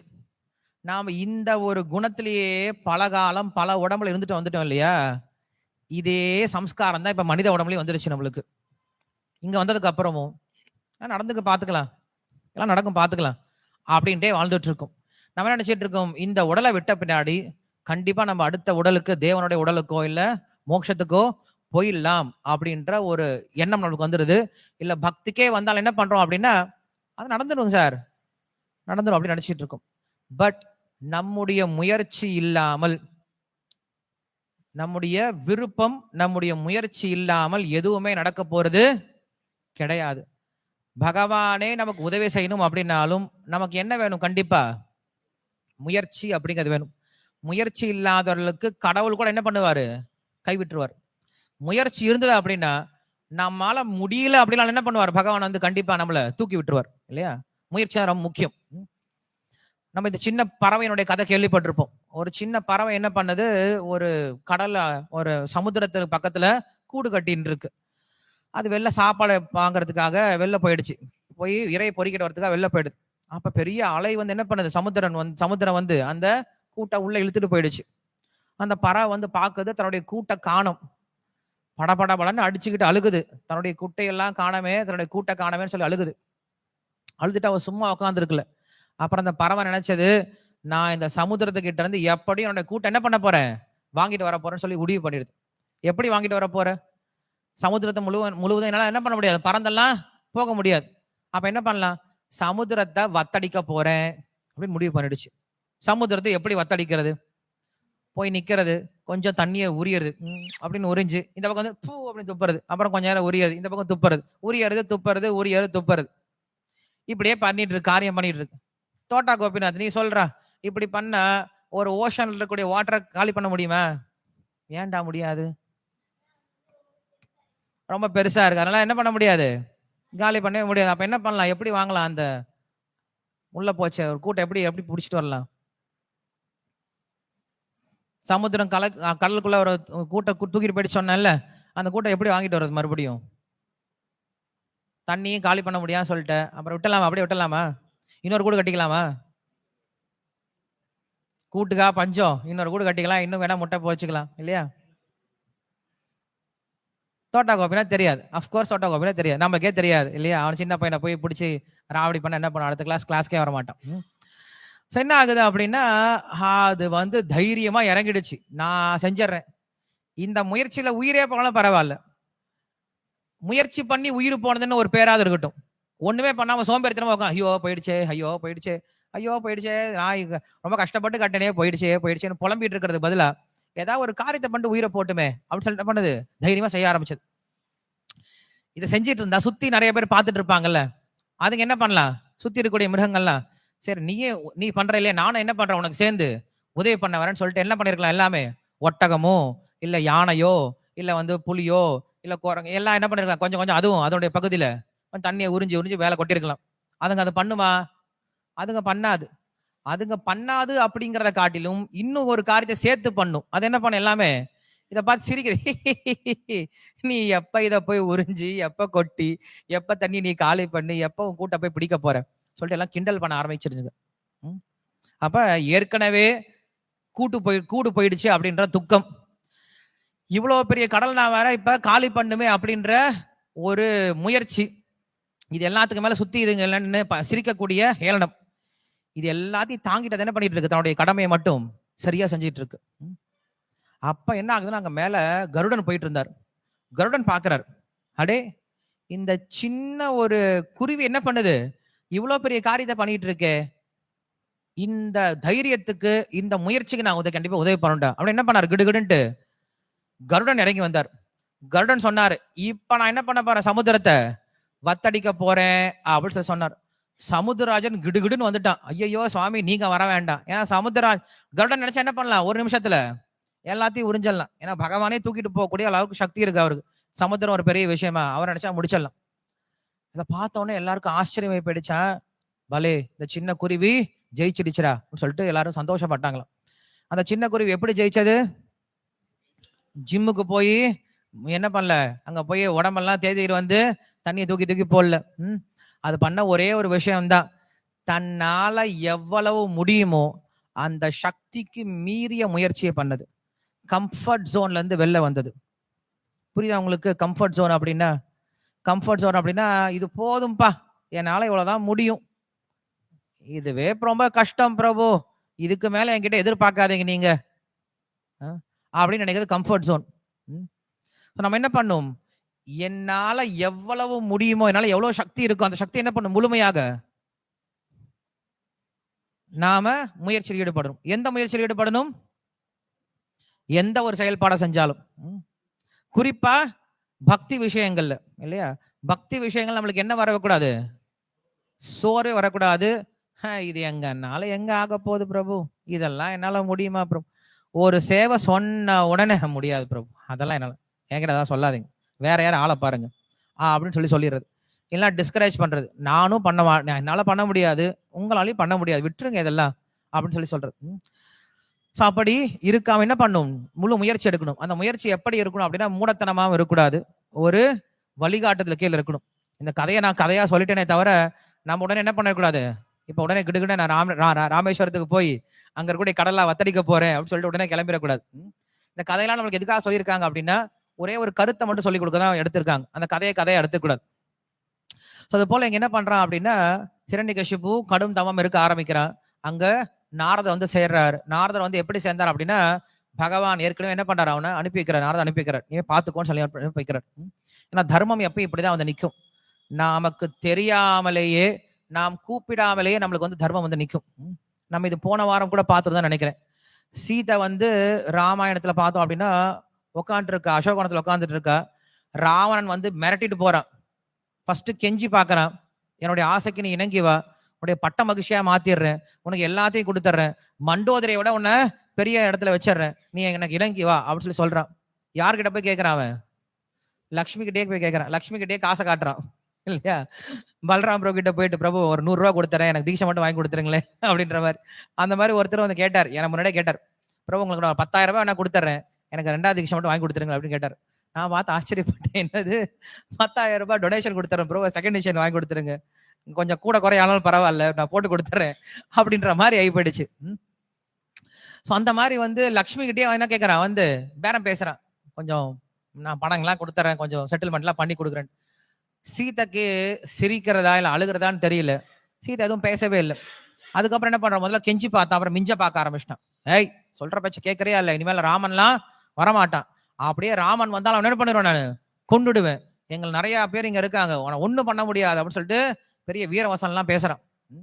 ராமனை கொல்றவனா இருந்தா எங்க கொண்டு இருக்கலாம், தனியா அங்க இருக்கும்போது என்ன பண்ணிருக்கான், ராமரை கொண்டுட்டு சீத்தை தூக்கிட்டு வந்திருக்கலாம். அப்புறம் சீத்தை சொல்லுவான், ராவணா நீ என்னமோ பெரிய வீரவசனம் எல்லாம் பேசுறியப்பா, ராமனை கொண்டுடுவேன், நான் பெரட்டிடுவேன், பிடிச்சிடுவேன்னு சொல்றியே, அங்க இருக்கும்போது என்ன பண்ண, ஒரு கோலை மாதிரி ராமனை தூரமா அனுப்பிச்சு வச்சுட்டு, லக்ஷ்மணனையும் தூரமா அனுப்பி வச்சுட்டு, அப்புறம் என்ன தூக்கிட்டு வந்துடா நீ, உன்னுடைய பகுஸ் எனக்கு தெரியாதான்னு சொல்லிட்டு சீதை வந்து திட்டுவா. ஸோ அந்த இடத்துல பார்த்தோம்னா ராவணன் வந்து கெடு கொடுத்துட்டு போவான், உனக்கு இன்னும் 2 மாசம் தான் டைம், 2 மாசத்துக்குள்ளார நீ என்னுடைய ஆசைக்கு இன்னைக்கு வரல அப்படின்னா சுத்தி இருக்க ராட்சசெல்லாம் சொல்லிடுவான், ஏய் இந்த பொண்ணு 2 மாசத்துக்குள்ள சரிப்பட்டு வரலன்னா இவளை அறுத்து கொண்டு தின்னுடுங்க அப்படின்னு சொல்லிடுவான். சொன்ன உடனே ராவணன் போயிடுவான். போனதுக்கு அப்புறம் அங்க இருக்க ராட்சசெல்லாம் சொல்லுவாங்க, ஏண்டி அவ்வளோ பெரிய ராஜா வந்து கெஞ்சின்னு கெஞ்சிட்டு இருக்கான், நீ என்னமோ புல்ல தூக்கி போட்டு பேசிட்டு இருக்க. அதெல்லாம் ராமாயணத்துல வரும், ஒரு புல்ல தூக்கி போட்டு அப்புறம் தான் சீதா பேசுவாங்க. அவ்வளவு பெரிய ஆள் வந்து பேசுறேன், இன்னும் புல்ல தூக்கி போட்டு பேசிட்டு இருக்க, அவன் முன்னாடி பாரு, அவன் மூக்க பிடிச்சி கடிடா, காதை பிடிச்சி கடிடா, விரல வெட்டுறா அப்படின்னு சொல்லிட்டு கத்த ஆரம்பிச்சிருவாங்க. அப்பதான் சீதா நினைப்பா, இனிமேல் நான் உயிரோடு இருக்கக்கூடாது, ஏன்னா இது வரைக்கும் நான் வந்து ராமருடைய ஆசீர்வாதத்தினால உயிரோடு இருந்தேன், இப்ப யாருடைய ஆசீர்வாதத்தால உயிரோடு இருக்கேன், ராவணன் எனக்கு உயிர் பிச்சை கொடுத்துருக்கான். ஸோ ராவணன் உயிர் பிச்சை எனக்கு கொடுக்கறதுக்கு ஏவன், அதனால என்ன பண்றேன், நான் இப்ப என்னுடைய உயிரை மாய்த்து கொள்றேன் அப்படின்னு சொல்லிட்டு தன்னுடைய கூந்தலை என்ன பண்றா, தன்னுடைய கழுத்தை சுத்திக்கிட்டு அங்க இருக்கக்கூடிய விருட்சத்துல வந்து மாட்டிக்கிட்டு இறந்து போயிடலாம் அப்படின்னு சொல்லிட்டு முடிவு பண்றா. மாட்டவும் செஞ்சிட்டா. அந்த சமயத்துல மேல ஹனுமான் உட்காந்துட்டு இருக்கார், சின்ன உருவத்துல உட்காந்து இதெல்லாம் பார்த்துட்டு இருக்கார். பார்த்துட்டு இருக்கும்போது ஹனுமான் நினைக்கிற, ஆஹா நாம நாளைக்கு வந்திருந்தா என்ன நடந்திருக்கும், நாளைக்கு வந்து என்ன பண்ணிருக்கலாம், சீதையினுடைய உடலை மட்டும் தான் பார்த்துருப்போமே தவிர சீதையை நம்ம தரிசனம் பண்ணிருக்க முடியாது. அதனால அவர் சொன்னாரா, சரியான நேரத்தில் என்ன பண்ணிருக்காரு, பகவான் அனுப்பிச்சிருக்கார். ஸோ இதுதான் தர்மம். தர்மம் என்னைக்கும் நம்மளுக்கு வந்து கண்ணுக்கு தெரியாது, ஆனா பின்னாடி இருந்து நம்மளை பாதுகாத்துக்கிட்டே இருக்கும். நமக்கு எப்ப தேவையோ எப்ப ஆபத்து இருக்கோ அந்த சமயத்துல என்ன பண்ணும், பிரத்யட்சமாய் நம்மளுக்கு உதவி செய்யும். தர்மம் நம்ம கண்ணுக்கு தெரியவே தெரியாது, அதுக்காக நம்ம தர்மத்தை விட்டுறக்கூடாது. ஸோ அப்படிதான் நம்ம இங்க என்ன பார்க்குறோம் அப்படின்னா, இங்க கயாது அப்படிங்கிறவ வந்து கைது பண்ண முயற்சி பண்றாங்க. முயற்சி பண்ண அடுத்த க்ஷணம் யார் வந்துட்டாரு? நாரதர் அங்க வந்து சேர்ந்துட்டார். ஸோ இப்படிதான் பக்தர்களுடைய வாழ்க்கையில் நம்ம நிறைய உதாரணங்களை பார்க்க முடியும். பிரச்சனைன்னு வந்த உடனே என்ன பண்றாங்க? ஏதாவது ஒரு வகையில் நம்மளுக்கு அங்க சொல்யூஷன் வந்தே தீரும். நாம் பகவான் அப்ப ஒரு சில சமயம் வழிபடாம கூட போலாம், மறந்தே போயிடும். பகவானை வழிபடணும் அப்படின்றத கூட மறந்து போயிடும். ஆனா யாரும் மறக்க மாட்டாங்க, பகவான் மறமாட்டார். பகவான் அதான் சொல்றாரு, அகம் ஸ்மராமி மத்பக்தம் நயாமி பரமாம் கத்தியும் சொல்லி சொல்றார். என்னுடைய பக்தனை நான் மறந்து போலாம் பரவாயில்ல, அகம் ஸ்மராமி மத்பக்தம், என்னுடைய பக்தனை நான் நினைக்கிறேன்டான்னு சொல்லி சொல்றார். ஏன்னா அந்த பக்தன் வாழ்க்கை முழுவதும் என்ன நினைச்சிட்டு இருந்தான். இப்ப அவனுக்கு ஏதோ ஒரு கஷ்ட காலம், என்ன அவனால நினைக்க முடியல. அவன் என்ன பண்றான்? காஷ்டபாஷான சம்மிதம் அப்படின்னு சொல்லி சொல்றார். இது வந்து வராக புராணத்துல வரக்கூடிய சரம ஸ்லோகம். ஒரு மனிதன் உயிரை விடுறதுக்கு படுத்துட்டு இருக்கான், கட்ட மாதிரி படுத்துட்டு இருக்கான். அவனுக்கு கான்சியஸ்னஸே இல்லை, கோமால படுத்துட்டு இருக்கான். அவன் எங்க பகவான் நினைக்க போறான்? கிருஷ்ணர் சொல்றாரு, அந்தே நாராயண ஸ்மிருதிஹி அப்படின்னு சொல்லி சொல்றார். இறக்கும் தருவாயில் நீ நினைச்சா என்னை வந்து சேரலான்னு சொல்லி சொல்றார். அப்ப அந்த பக்தன் இறக்கும் தருவாயில் யாரும் நினைக்கவே இல்லை, பகவான நினைக்கவே இல்லை. அவன் எப்படி பகவான் அடைய முடியும் அப்படின்னு கேட்கும்போது அதுதான் பகவான் சொல்றாரு, அகம் ஸ்மராமி மத்பக்தம் அப்படின்னு சொல்லி சொல்றார். அந்த பக்தன் என்ன நினைக்கலாம் என்ன இருக்கு, நான் அந்த பக்தனை பத்தி நினைக்கிறேன் அப்படின்னு சொல்லி சொல்றார். சொதான் ரொம்ப முக்கியம். ஸோ அப்படிதான் நம்ம என்ன பார்க்குறோம் அப்படின்னா, பகவான் வந்து என்ன பண்றாரு, அந்த பிரகலாதனை காப்பாற்றுவதற்காக ஏற்கனவே நாரதரை அங்க அனுப்பி வச்சுட்டார். ஏன்னா 3 உலகத்துல சுத்தக்கூடிய நாரதர் அந்த இடத்துக்கு எதுக்கு வந்து சேரணும்? ரொம்ப முக்கியமான இடமா என்ன அது? அவருக்கு பகவானை பார்க்கறதுக்கு போயிருக்கலாம். ஆனா நாரதருக்கு ரொம்ப முக்கியமான வேலை என்ன தெரியுமா? பகவானை பார்ப்பதை காட்டிலும் இதை போல பக்தர்களை போய் ரட்சிப்பது தான் யாருக்கு வேலை, முக்கியமான வேலையா இருக்கு? நாரதருக்கு ஒரு முக்கியமான வேலையா இருக்கு. இது நம்ம நல்லா புரிஞ்சுக்கணும். ஒரு பக்தன் ஆரம்பத்துல வரும்போது என்னத்தையும் நினைச்சிட்டு இருக்கான், பகவானுக்கு எனக்கு எதாவது செய்வார், பகவானுக்கு எனக்கு எதாவது செய்வார் அப்படின்னு நினைச்சிட்டு தான் வருவான் ஆரம்ப நிலையில. ஜெகதீஷ் பிரபு கரெக்டா? கோயிலுக்கு வரும்போது அவன் என்ன நினைக்கிறான்? முதல்ல பகவானுக்கு ஏதாவது நல்லா செய்வார், பகவானுக்கு ஏதாவது நல்லது செய்வார் அப்படின்னு நினைச்சு தான் வருவான். ராஜேந்திரன் பிரபு கரெக்டு தானே? ஆரம்பத்தில் வரும்போது என்ன பண்ணாங்க மக்கள் எல்லாமே, எனக்கு ஏதாவது பகவான் பண்ணுவார் நினைச்சிட்டு வருவாங்க. கொஞ்சம் கொஞ்சமா நம்ம பக்தியில முன்னேற முன்னேற என்ன நினைக்கிறோம், நான் பகவானுக்கு ஏதாவது செய்யணும், பகவானுக்கு நான் எதாவது செய்யணும், பகவானுக்கு நான் எதாவது செய்யணுமே அப்படின்னு நினைக்க ஆரம்பிக்கிறோம். இதுவே உயர்ந்த நிலைக்கு போகும் பொழுது நான் பக்தர்களுக்கு என்ன சேவை செய்யறது அப்படின்னு நினைக்க ஆரம்பிக்கிறோம். இது 3வது நிலை. இதுதான் இருக்கிறதுலயே உயர்ந்த நிலை நம்ம பார்க்கிறோம். ஸோ இங்க நம்ம நாரதரை பார்க்கிறோம். நாரதர் என்ன பண்றாரு அப்படின்னா, அவர் போய் வைகுண்டத்தில் உட்காந்துட்டு பஜன் மட்டும் பாடிட்டு இருக்குல்ல, இந்த மாதிரி சமயத்தில் என்ன பண்றாரு, கரெக்டா வந்து பக்தர்களுக்கு உதவி செய்யறார். இதுவும் பெரிய சேவை தான். பக்தர்கள் பிரச்சனையில் இருக்கும் போது, அவங்க பிரச்சனையில் இருக்காங்கன்னு தெரிஞ்ச உடனே என்ன பண்ணாங்க, போய் நம்ம நின்று உதவி செய்யணும். அந்த கேரிங் அப்படிங்கிற ஒரு விஷயம்தான் நம்ம எல்லாரையும் பக்தனா மாத்திருக்கு. ஆமாவா இல்லையா? நாம எல்லாம் கோயிலுக்கு வந்தோம் அப்படின்னா, ஏதோ நம்ம இங்க இருக்கக்கூடிய கிருஷ்ண வளராமரை அப்படியே பார்த்து அவங்க மேல இருக்கக்கூடிய பக்தியினால, பக்தி பரவசத்தில் நம்ம யாரும் கோயிலுக்குலாம் வந்த மாதிரி தெரியல. இல்ல சாஸ்திர விஷயங்களை புரிஞ்சுக்கிட்டு நாம் பெரிய ஞானியாக யாரும் கோயிலுக்கு வந்த மாதிரியும் தெரியல. எப்படி வந்திருப்போம் அப்படின்னா, ஒரே ஒரு விஷயம்தான், நம்மளை யாராவது ஒரு பக்தர் என்ன பண்ணிட்டு இருப்பாங்க, நல்லா பார்த்துட்டு இருந்திருப்பாங்க. நம்ம கோயிலுக்கு வரும்போது நம்மளை கூப்பிட்டு பேசுவாங்க. கோயிலுக்கு வரலனாலும் என்ன பண்ணுவாங்க, நம்மள போன்ல கூப்பிட்டு பேசுவாங்க. ஏன் வரல, வந்திருக்கலாம் இல்லையா, இந்த வாரம் நல்லா இருந்துச்சு, ஆஹா ரொம்ப நல்லா இருந்துச்சு, ஒண்ணுமே எல்லாம் நல்லா இருந்துச்சு சொல்லுவாங்க. பிரசாதம் இந்த வாரம் ஓஹோன்னு இருந்தது, நீங்க வந்திருக்கலாம், மிஸ் பண்ணிட்டீங்களே. கீர்த்தனை இந்த வாரம் ஓஹோன்னு இருந்தது, லெக்சர் ஐயோ நல்ல லெக்சர் மிஸ் பண்ணிட்டீங்க, இன்னைக்கு பகவான் நீங்க தரிசனம் பண்ணிருக்கோம், ரொம்ப நல்லா இருந்திருக்கும், ஃபெஸ்டிவல் ரொம்ப நல்லா இருந்தது சொல்லி என்ன பண்ணாங்க, நம்மள எப்படியாவது கூட்டிட்டு வர முயற்சி பண்ணுவாங்க. ஒன்னு சொல்லியாவது கூட்டிட்டு வரணும், இல்லைன்னா என்ன பண்ணுவாங்க, வீட்டுக்கே போய் இழுத்துட்டு வந்துருவாங்க. நாங்க அதெல்லாம் பண்ணோம். எங்க தம்பிங்க 3 பேர் இருந்தோம்னா, ஒரு பையன் அதுல கோயிலுக்கு வரமாட்டான், அப்பப்ப கோயிலுக்கு வரமாட்டான். நான் கோயிலுக்கு வரமாட்டேன் போடா அப்படின்னு சொல்லுவான். சொல்லிட்டானா அடுத்த வேலை தெரியுமா, 2 பேரும் போயிட்டு அவனை ஒரு மூளையில போட்டு நல்லா குத்துன்னு குத்தி எட்டி உதச்சி அடிச்சு கடிச்சு பயங்கரமான வைல்டான சண்டையா இருக்கும். உடம்பெல்லாம் காயமா இருக்கும். சண்டை எதுக்கு, அவனை கோயில் எடுத்துட்டு போறதுக்கு. கடைசியில் அழுதுகிட்டே வருவான், என்ன விடுங்களா, என்ன வரமாட்டேன்னு சொல்லிட்டு. அப்புறம் பிடிச்ச அவனை உட்கார வச்சு, சைக்கிள் தான் அப்ப ட்ரிபிள்ஸ், அவனை சைக்கிளை முன்னாடி உட்கார வச்சு, பின்னாடி உட்காந்த கூட எகிரி குதிச்சு ஓடி போயிடும்னு சொல்லிட்டு முன்னாடி அந்த இந்த பார்ல உட்கார வச்சு அவனை ஓட்டிட்டு போவோம். அப்படி என்ன பண்ணும் அப்படின்னா, பக்தர்கள் ஒருத்தருக்கு ஒருத்தர் என்ன பண்ணும், உதவி பண்ணிக்கணும். இதுக்கு பேர் தான் உதவி. ஒரு சில சமயம் இப்படி உதவி பண்ணலாம், ஒரு சில சமயம் இப்படி உதவி பண்ணலாம் இல்லையா? அடி உதவுற மாதிரி அண்ணன் தம்பி கூட உதவ மாட்டாங்கன்னு சொல்லி சொல்றாங்கல்ல, அது போல. சோ இதுதான் பெரிய உதவி, பக்தர்களுக்கு நாம செய்யக்கூடிய பெரிய உதவி.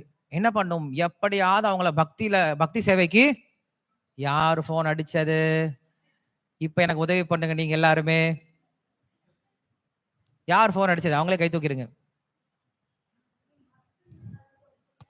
யார் போன் ரிங் ஆனது? பிரபுடைய போன் ரிங் ஆனது. பரவாயில்ல, அவர்கிட்ட 500 ரூபாய் கேட்டா அவர் என்கிட்ட கேட்பாரு, பிரபு நீங்க தான் டொனேஷன் கொடுக்கணும்னு சொல்லிட்டு. பரவாயில்ல, அவர் நிறைய சேவை பண்றாரு, நல்லா அவரை எக்ஸ்கியூஸ் பண்ணி விட்டலாம். அப்ப நம்ம என்ன பண்ணுவோம் அப்படின்னா, இங்க நம்ம உதாரணம் பார்க்கலாம். பக்தர்களுக்கு ஒருத்தர் நம்ம எப்படி பக்தி கொண்டு வர முடியும் அப்படின்னா, இந்த ஒரே ஒரு விஷயம் தான் கொண்டு வர முடியும். எப்படி கொண்டு வர முடியும்? அந்த பக்தர்களை நாம் எப்படி கவனிச்சுக்கிறோமோ அதில் தான் அவங்க நம்ம என்ன பண்ண முடியும், பக்தி கொண்டு வர முடியும். கவனிப்பு அப்படின்னா எப்பயும் ஒரே மாதிரி பேசுறது கிடையாது. வரும்போதெல்லாம் அவங்கள சாஃப்டா பேசி பேசி பேசி அவங்கள தடை விடுறது கிடையாது. அப்பப்போ கொஞ்சம் என்ன பண்ண வேண்டியதா இருக்கு, நம்ம அவங்கள கொஞ்சம் கடுமையா பேச வேண்டியதா இருக்கு. அப்பதான் என்ன பண்ணுவாங்க, அவங்க கொஞ்சம் கொஞ்சமா அது வரவா செய்வாங்க. அதான் ரெண்டுமே நம்மளுக்கு கிட்ட இருக்கணும். ஒரு பானை தட்டுற மாதிரி உபநிஷத்து இந்த உதாரணம் சொல்லுது. என்ன உதாரணம் சொல்லுது அப்படின்னா, ஒரு குயவன் பானையை செஞ்சுட்டான், என்ன பண்ணுவான், அதுக்கப்புறம் அந்த பானையை தட்டி கொடுப்பான். தட்டி தட்டி தட்டி விடும். அப்பதான் என்ன ஆகும், அது நல்ல ஷேப்புக்கு வரும். ஸோ பானை எப்படி தெரியுமா தட்டுவான், உள்ளார ஒரு கை கொடுத்துருப்பான், வெளில தட்டிக்கிட்டே இருப்பான். அப்ப என்ன ஆகும், அது உள்ள பேலன்ஸ்டா கரெக்டா வந்துடும். இப்ப உள்ள கையை கொடுக்காம வெளில தட்டினா என்ன ஆகும், டப்புன்னு உள்ள போயிடும், உடஞ்சு போயிடும். ஸோ அது போல நம்ம என்ன பண்ணோம் அப்படின்னா, உள்ளார ஒரு சப்போர்ட்டிங் கை இருக்கணும், வெளில இருந்து என்ன பண்ணிருக்கணும், அதை தட்டிக்கிட்டே இருக்கணும். அது போல நம்ம என்ன பண்ணோம் அப்படின்னா, பக்தர்களுக்கு சப்போர்ட்டும் கொடுக்கணும், அதே சமயத்தில் என்ன பண்ணுவாங்க, மேல இருந்து டேப் பண்ணிக்கிட்டே இருக்கணும். அப்பதான் ஒரு ஷேப்புக்கு வருவாங்க. அதை பிரபுபாதரும் பண்ணாரு. ஸோ அதை அவங்க குரு மகாராஜும் பண்ணாரு. இப்ப நம்ம என்ன பண்ணணும், நம்மளுடைய பக்தர்களுக்கு அதுவும் செய்யணும். ஸோ பக்தர்கள் நம்மளை யாராவது கண்டுக்கலன்னு வச்சுக்கோங்களேன், நம்முடைய கேஸ் முடிஞ்சது அப்படின்னு அர்த்தம். எந்த ஒரு பக்தராவது நமக்கு ஃபோன் பண்ணி இல்ல பார்க்கும் போதெல்லாம், பிரபு ஏன் கோயிலுக்கு வரல, இல்ல ஏதாவது படிச்சீங்களா, சாண்ட் பண்றீங்களா, என்ன சேவை பண்றீங்க, சேவை பண்ண வரீங்களா, போலாம் அப்படின்னு நம்மளை யாருமே கூப்பிடவே இல்லை, நம்மளை யாரும் கண்டுக்கவே இல்லை அப்படின்னா நம்ம சந்தோஷமா நினைச்சுக்க வேண்டாம். அப்பா நம்மளை யாரும் பார்க்கவே இல்லை, நம்ம தப்பிச்சுக்கலாம், நம்ம இஷ்டத்தை நம்ம வீட்டுல இருக்கலாம் அப்படின்னு நினைச்சுக்காதீங்க. நமக்கு பகவானுடைய கருணை கட்டாயிடுச்சு அப்படின்னு அர்த்தம், வேற ஒன்றும் கிடையாது. பக்தர்கள் எப்ப நம்மளை சேவை பண்றதுல என்கேஜ் பண்ணலையோ அப்ப நம்மளுக்கு பகவானுடைய கருணை போயிடுச்சு அப்படின்னு அர்த்தம். அது ஒரு நல்ல சுச்சுவேஷனே கிடையாது. எப்பயும் பக்தர்கள் நம்மளை தொல்லை பண்ணிட்டே இருந்தாங்கன்னு வச்சுக்கோங்களேன், எப்ப வர, என்ன சேவை பண்ற, என்ன பண்ற நம்மள மேல உட்காந்து பார்த்துட்டே இருந்தாங்கன்னா அதுதான் இருக்கலே ரொம்ப ரொம்ப பாதுகாப்பான சூழ்நிலை, ரொம்ப ப்ரொடெக்டடான சூழ்நிலை. எப்பயும் நமக்கு மேல ஒருத்தர் கண்காணிப்புல இருந்து நம்மள என்ன பண்ணிட்டே இருக்கணும், நச்சு பண்ணிட்டே இருக்கணும், என்ன பண்ற இதை பண்ணு அதை பண்ணு சொல்லிக்கிட்டே இருக்கும். அது வரைக்கும் நம்ம ரொம்ப பாதுகாப்பா இருக்கலாம். நம்மள ஒண்ணுமே கண்டுக்கவே இல்லை, யாருமே நம்மள எதுவுமே கேட்கவே இல்லை அப்படின்னா நாம் பக்தியில இருந்து ரொம்ப தூரம் போயிட்டு இருக்கோம், பகவானுடைய கருணையில இருந்து நம்ம ரொம்ப தூரம் போயிட்டோம் அப்படின்னு அர்த்தம். அந்த மாதிரி யாரா இருந்தீங்க அப்படின்னா தயவு செஞ்சு என்ன பண்ணுங்க, நீங்களே ரிப்போர்ட் பண்ணிக்கோங்க. உங்களுக்குன்னு ஒரு அதிகாரியை நீங்க தேர்ந்தெடுத்துக்கோங்க, அவங்க கிட்ட உங்க வாழ்க்கையை கொடுத்துருங்க. ஏன்னா நம்ம வாழ்க்கையை நம்மளால நடத்துறதுக்கு தெரியவே தெரியாது. குறிப்பா பக்தி சேவையில் நாமளே ஈடுபடுத்திக்க முடியாது. அதனாலதான் எல்லாருக்குமே ஒரு அதிகாரி அப்படிங்கிற முக்கியம். அதிகாரி அப்படின்னா யாரு, நமக்கு யார் நம்மளை புரிஞ்சுக்கிட்டு நம்முடைய நிலைமையை புரிஞ்சுட்டு நம்மளை யார் பக்தி சேவையில் ஈடுபடுத்துறாங்களோ அவங்க தான் நம்ம என்ன சொல்றோம், அதிகாரிகள் சொல்லி சொல்றோம். ஸோ அந்த மாதிரி எல்லாருக்கும் ஒருத்தர் தேவை. சரிங்க, நம்ம பாக்குறோம் பிரகலாதனை வந்து என்ன பண்றாரு, எங்க வந்து காப்பாத்துறாரு, கர்ப்பத்திலேயே வந்து காப்பாத்திட்டார். அவன் இன்னும் பிறக்கவே இல்லை, ஆனா கர்ப்பத்தில் இருக்கக்கூடிய குழந்தைய என்ன பண்ணிட்டாரு, வந்து நாரதர் வந்து காப்பாத்த வந்துட்டாரு. ஸோ அப்படி இருக்கும்போது நாமெல்லாம் எவ்வளவு ஜாக்கிரதையா இருக்கணும் ஒரு பக்தனை காப்பாற்றுவதில். ஒரு பக்தன் அப்படின்னு வந்துட்டான் அப்படின்னா, கோயிலுக்குள்ள வந்துட்டாரு அப்படின்னா அந்த பக்தரை நாம் என்ன பண்ணும், கடைசி வரைக்கும் கிருஷ்ணர்கிட்ட கொண்டு போற வரைக்கும் நமக்கு கிட்ட தான் பொறுப்பு இருக்கு. உதாசீனமா என்ன பண்ணிடக்கூடாது, யாருக்கிட்ட நம்ம டீல் பண்ணக்கூடாது அப்படிங்கிற விஷயத்த புரிஞ்சுக்கிறோம். சரி, அதுக்கப்புறம் நாரதர் ஒரு ஸ்டேட்மெண்ட் சொல்றாரு. என்ன ஸ்டேட்மெண்ட் சொன்னாரு இங்க, நாரதர் ஒரு ஸ்டேட்மெண்ட் சொன்னாரு.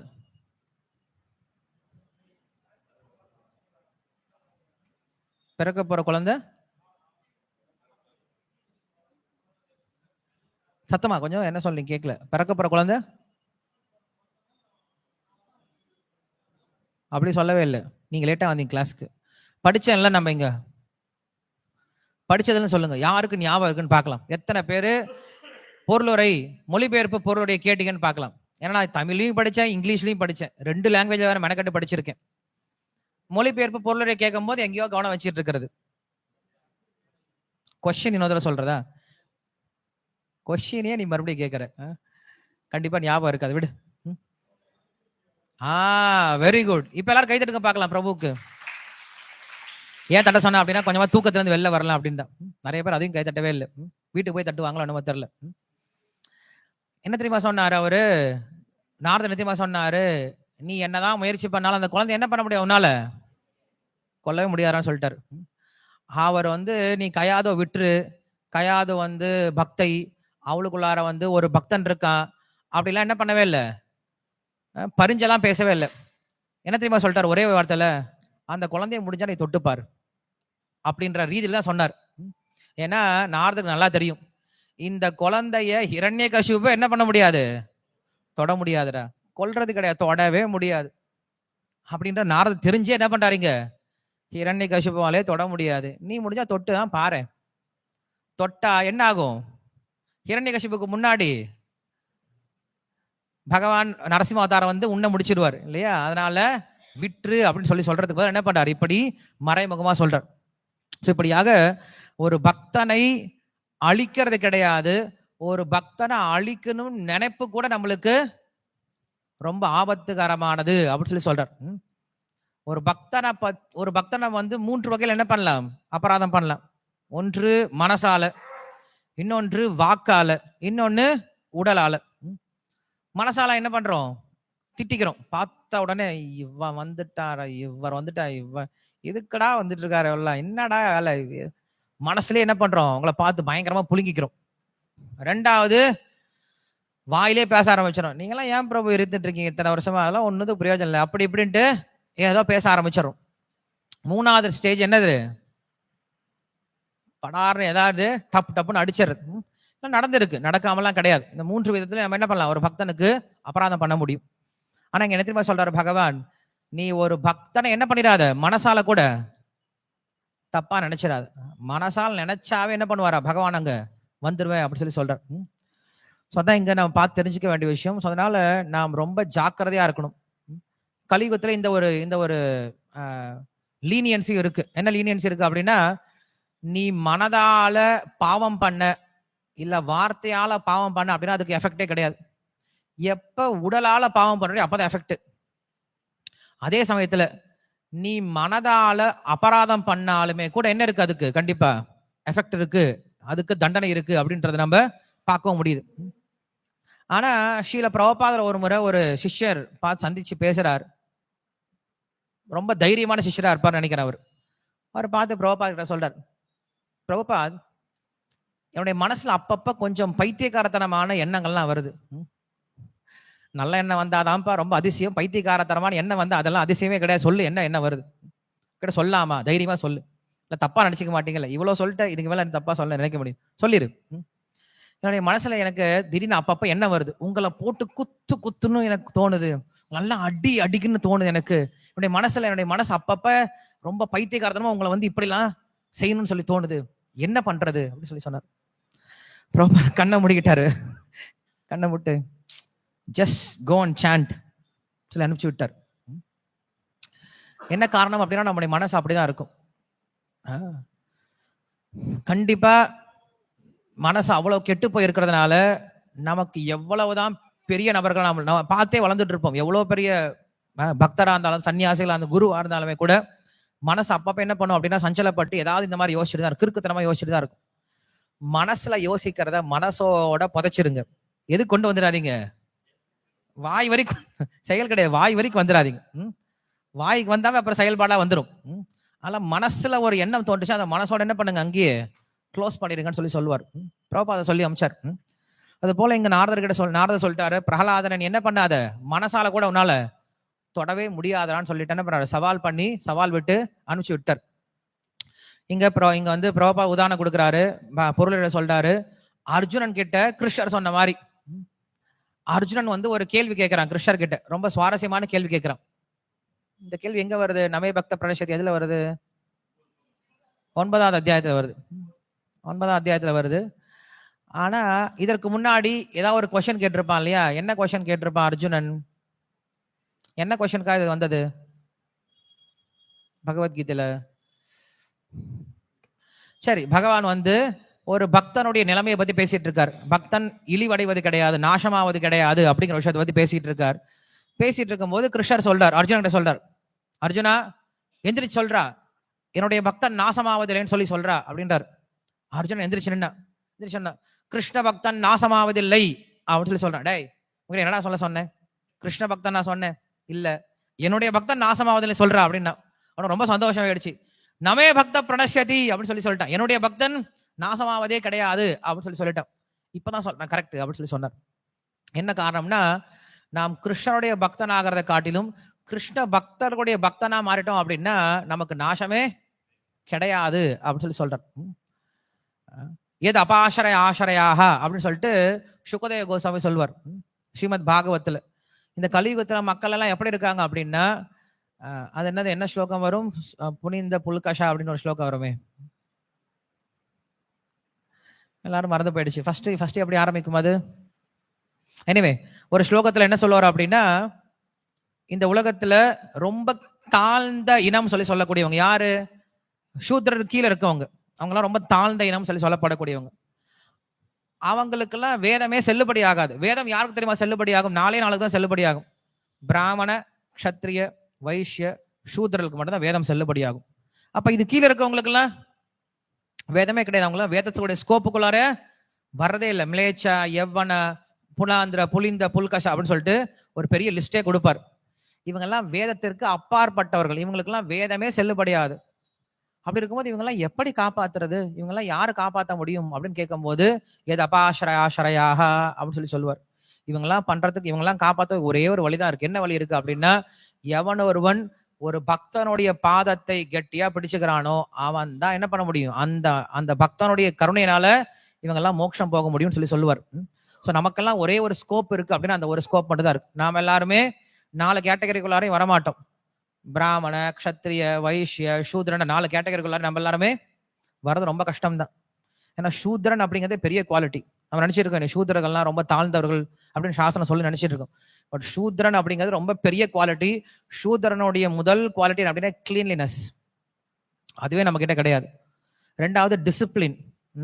ரொம்ப ஒழுக்கமா, பணிவிடை, ரொம்ப ரொம்ப பணிவா என்ன பண்ணுவார் அவர், எல்லாருக்கும் பணிவிடை செய்வார். அந்த குணங்களை இன்னைக்கு நம்ம யாருக்கிட்டையும் பார்க்க முடியல. ஸோ அப்போ நம்ம எல்லாம் எப்படிதான் இருக்கும், இந்த 4 குணங்களுக்கு, 4 வர்ணத்திற்கும் அப்பாற்பட்டு தான் இருக்கும். அப்ப நாமெல்லாம் வெளியில போறதுக்கு என்னடா கதி அப்படின்னா ஒரே ஒரு கதி தானே. என்னது? பக்தனுடைய பாதத்தை கைப்பற்றுவது மட்டும்தான். பக்தனுடைய பாதத்தை பற்றுவது மட்டும்தான் ஒரே ஒரு வழி.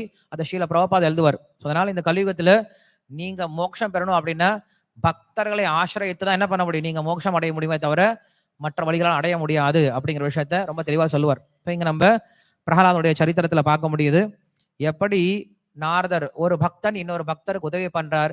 ஒரு பக்தர் இன்னொரு பக்தருக்கு ஆபத்து வரும்போது அங்க வந்து நிக்கிறார்.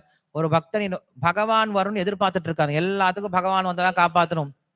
உடனே சொல்லிடும், என்ன பண்றது, பகவான் பார்த்துக்கிட்டும் அப்படின்னு சொல்லிட்டு போயிடுவோம். பட் பகவான் பார்த்துக்கிறதுக்காக நம்ம உட்காந்துருக்கோம். இங்க நாம என்ன நினைக்கிறோம், நமக்கு ஒரு பிரச்சனை வரும்போது என்ன நினைக்கிறோம், நமக்கு ஒரு பிரச்சனை வந்தா உடனே என்ன நினைக்கிறோம், பக்தர்லாம் வந்து காப்பாத்தினா பரவாயில்லையே, நம்மளுக்கு யாரும் கை கொடுக்க மாட்டேங்கிறாங்களே, நம்மளுக்கு யாரும் உதவி பண்ண மாட்டேங்கிறாங்கன்னு நினைக்கிறோம். ஆனா நம்ம என்ன பண்றோம், மத்தவங்களுக்கு பகவான் பார்த்துப்பார், அவர் வந்தா பார்த்துக்கிட்டோம் அப்படின்னு நினைச்சாரு. நமக்கு என்ன, ஐயோ பாவன்னா கையோட வந்துடும் அப்படின்னு சொல்லிட்டு என்ன பண்றோம், அப்படியே விட்டு போயிடும். அந்த மாதிரி இருக்கக்கூடாது. நமக்கு என்ன சக்தி இருக்கோ அந்த சக்தியை வச்சு என்ன பண்ணும், அவங்களுக்கு ஏதாவது ஒரு வகையில உதவி பண்றதுக்கு முயற்சி பண்ணும், உதவி பண்ணலாம். ஸோ அதான் நம்ம இங்க பார்க்க முடியும். இந்த கேரிங் அப்படிங்கிறத நம்ம ஸ்ரீமத் பாகவதம் முழுவதும் பார்க்கிறோம். யாரு கேர் பண்றாங்க, பகவான் பக்தர்கள் மேல அவ்வளவு கேர் எடுத்துக்கிறாரு. அதே போல பக்தர்கள் என்ன பண்ணுவோம், மற்ற பக்தர்கள் மேலே நம்ம என்ன பண்ணுவோம், ரொம்ப கேர் எடுத்து பார்த்துக்கணும். ஸோ புதுசா வரவங்களை முக்கியமா என்ன பண்ணுங்க, கேர் எடுத்து பார்த்துக்கோங்க. நம்ம போன வாரம் இதை பேசியிருந்தோம். ஸோ புதுசா யாராவது கோயிலுக்கு வராங்கன்னு என்ன பண்ணுங்க, அவங்கள முதல்ல பாருங்க, அவங்க கிட்ட பேசுங்க, அவங்க எங்கிருந்து வராங்க, ப்ரோக்ராம் எப்படி அட்டன் பண்ணாங்க, பிரசாதம் சாப்பிட்டீங்களா, அவங்களோட ஃபோன் நம்பரை வாங்கி வச்சுக்கோங்க. அடுத்த வாரம் மறுபடியும் அவங்களுக்கு ஃபோன் பண்ணி கால் பண்ணி கூப்பிடுங்க. ஸோ இது மாதிரி என்ன பண்ணும், கொஞ்சம் கொஞ்சமா நம்ம அவங்கள பேசி தான் என்ன பண்ண முடியும், கொஞ்சம் கொஞ்சமா அவங்களை கேர் எடுத்து தான் கூட்டி வர முடியும். தவிர நம்ம பிலாசபினாலேயோ மற்ற விஷயங்களால் நம்ம என்ன பண்ண முடியாது, அவங்கள கூட்டிட்டு வர்றது சாத்தியமே இல்லை. சரி, நான் இங்க நிறுத்திடுறேன். இருக்காத கொஸ்டின்ஸ் இருந்தா கேட்கலாம். ஆக்சுவலா நான் விஷ்ணு சஹஸ்ரநாமம் 3 நாமத்தை பார்க்கலாம் அப்படின்னு நினைச்சிட்டு வந்தேன். ஆல்ரெடி 9:25 ஆயிடுச்சு. எல்லாருக்கும் நிறைய வேலை இருக்கும் இல்லையா, அடுத்து எதுக்கு பிரபு வம்பு, நீங்க ஏதாவது பதில் சொன்னா ஏதாவது மாத்தி சொல்லுவீங்க. விஷ்ணு சாஸ்திர 3 நாமத்தை மாத்தலாமா? யாரெல்லாம் பார்க்கலாம்னு சொல்லி சொல்றீங்க? யாரெல்லாம் வேணான்னு சொல்லி சொல்றீங்க? அவ்வளவு தைரியம் இருக்கா நான் வேணான்னு சொல்றதுக்கு? அது ஒருத்தர் இருக்கார், தைரியமா இருக்கார் நம்ம கோயில்ல. பிரசாதம் வேணா சாப்பிட்டுருங்க பிரபு. நான் விஷ்ணு சாஸ்திரம் நான் பார்க்க போறது கிடையாது. ஏன்னா எனக்கு பக்தர்களுடைய ஆசீர்வாதம் தான் வேணும், சாபம் வேண்டாம். ஸோ அதனால என்ன பண்ணலாம், யாருக்கா கொஸ்டின்ஸ் மட்டும் இருந்தா கேட்கலாம்.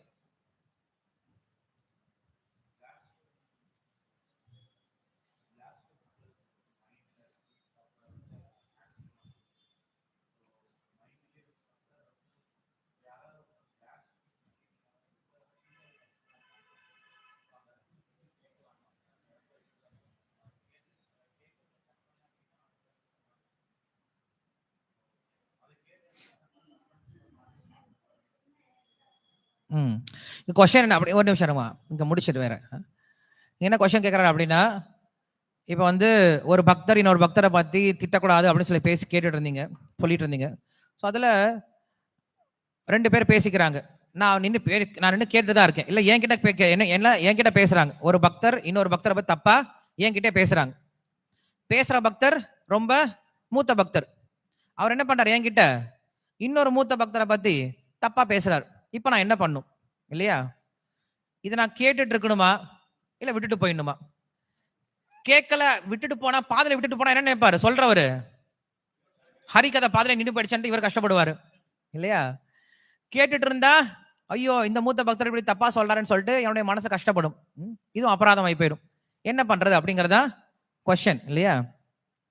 கண்டிப்பா மூத்த பக்தரா இருந்தா என்ன பண்ண மாட்டாரு, நம்ம கிட்ட வந்து இன்னொருத்தரை பத்தி தப்பா பேசவே மாட்டார். பேசினார்னால என்ன அர்த்தம், அவர் மூத்த பக்தர் அப்படின்ற போர்வையில் இருக்கக்கூடிய ஆரம்ப நிலை பக்தர், அவ்வளவுதான். என்ன பண்ணலாம், அந்த மாதிரி சமயத்துல விட்டு போயிடலாம். இப்ப உபன்யாசம் நடந்துட்டு இருக்கு, யாராவது ஹரிகதை பேசிட்டு இருக்காங்கன்னா என்ன பண்ணலாம், அங்க இருந்து நம்ம எந்திரிச்சு போறதுதான் அபராதம் நினைக்கலாம். அதுவே நிறைய பேர் அபராதம் நினைக்கிறது கிடையாது. கிளாஸ் நடந்துட்டு நிறைய பேர் என்ன பண்ண கிட்டு எந்திரிச்சு போயிடுறாங்க இல்லையா? அதுவே பெருசா யோசிக்கிறது கிடையாது. ஸோ அது போல இருக்கும்போது கண்டிப்பா இன்னொருத்தரை பத்தி தப்பா பேசும்போது 3 விஷயம் செய்ய சொல்லுது சாஸ்திரம். 1, காதை அடிச்சுட்டு அங்கிருந்து ஓடி போயிடுங்க. இல்லையா, அவர்கிட்ட அவரையும் திருத்த முயற்சி பண்ணுங்க. இல்ல அப்படி பேச வேண்டாம், நம்ம இப்படி பேச வேண்டாம், நம்ம இப்படி இருந்தா நல்லது அப்படின்னு சொல்லிட்டு அவரை கன்வின்ஸ் பண்ண முயற்சி பண்ணுங்க. 3வது ஆப்ஷன், அவங்க நாக்கு அறுத்துருங்க. நம்ம 3வது ஆப்ஷன் கண்டிப்பா போகவே முடியாது. அப்ப என்ன பண்ணலாம், ஃபர்ஸ்ட் 2 ஆப்ஷனை எடுத்துக்கலாம் இல்லையா? 1, காதை மூடிட்டு என்ன பண்ண அங்கிருந்து ஓடி போயிடணும். இல்லையா என்ன பண்ணலாம், அவர்கிட்ட பேசி கன்வின்ஸ் பண்ண முயற்சி பண்ணலாம். அந்த இடத்துல கன்வின்ஸ் பண்ணவே முடியாது. ஏன்னா அது சக்கரை சாப்பிட்ற மாதிரி, நல்ல இனிப்பு சாப்பிட்ற மாதிரி. ஒரு குழந்தை இனிப்பு சாப்பிட்ருக்கும், அந்த குழந்தை கிட்ட இனிப்பு பிடுங்க என்ன பண்ணும், வீல கத்தும், பிடுங்க முடியாது. அது போல இன்னொரு பக்தரை பத்தி குறை சொல்ல ஆரம்பிச்சிட்டாங்கன்னா அந்த ஹரிகதை என்னைட்டு இருக்கும், அப்படியே கங்கை பிரவாகம் போல ஃப்ளோயிட்டு போயிட்டே இருக்கும். ஒன்னு ஆஃப்டர் அனதர்னு சொல்லிட்டு பேசிக்கிட்டே இருப்பாங்க. ஸோ நம்ம என்ன பண்ணோம், அந்த சமயத்துல அவங்க நிறுத்த சொல்ல முடியாது. பிரபு கொஞ்சம் வேலை இருக்கு, கொஞ்சம் சீக்கிரம் நான் கிளம்பணும், எனக்கு வேற ஒரு சர்வீஸ் இருக்கு அப்படின்னு என்ன பண்ணலாம், நம்ம டக்குன்னு அங்கிருந்து ஓடி போறதா நல்ல விஷயம். ஓகேவா?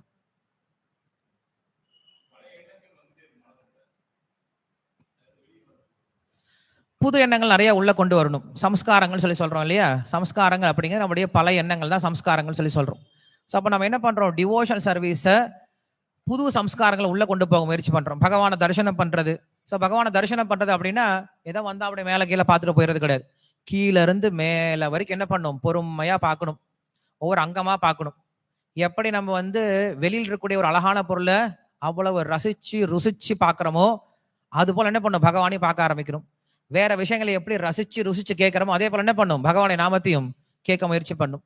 எப்படி ரசிச்சு ருசிச்சு பேசுறோமோ அதே போல என்ன பண்ணும், பகவானுடைய விஷயத்தையும் அவ்வளவு ருச்சிகரமா பேசுறதுக்கு நம்மளுக்கு வாய் வரணும்.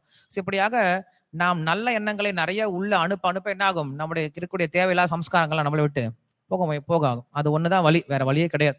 சம்ஸ்காரங்கள் போகணும் அப்படின்னா, பழைய சம்ஸ்காரங்கள் போகணும் அப்படின்னா நிறைய புதிய சம்ஸ்காரங்கள் என்ன பண்ணும், உள்ள நம்ம அனுப்பிட்டே இருக்கணும். சம்ஸ்காரங்கள் எப்ப வரும், அது நம்ம மனசு கொடுத்து பார்த்தாதான் வரும். சும்மா அப்படியே எல்லாரும் ஒரு நிமிஷம் கண்ணை மூடுங்களேன். இன்னைக்கு கிருஷ்ண பலராமர் என்ன ட்ரெஸ் போட்டு இருக்காங்க?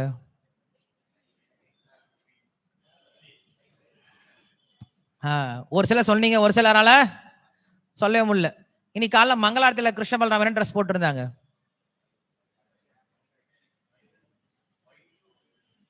ஒயிட் வயலட்டா? தூக்கி போடுங்கடா அவனை, தூக்கல. பிங்க் கலர் போட்டுட்டு இருந்தாங்க இல்லையா? என்ன எடுத்து டக்கு டக்குன்னு எல்லாமே மறந்து போயிடுது. என்ன காரணம்? சம்ஸ்காரமா உள்ள போய் என்ன ஆகல, ஸ்டோர் ஆகவே கிடையாது. ஏன்னா நம்ம அந்த அளவுக்கு பார்க்கவே இல்லை, அவங்கள அந்த அளவுக்கு தரிசனம் பண்ணவே இல்லை.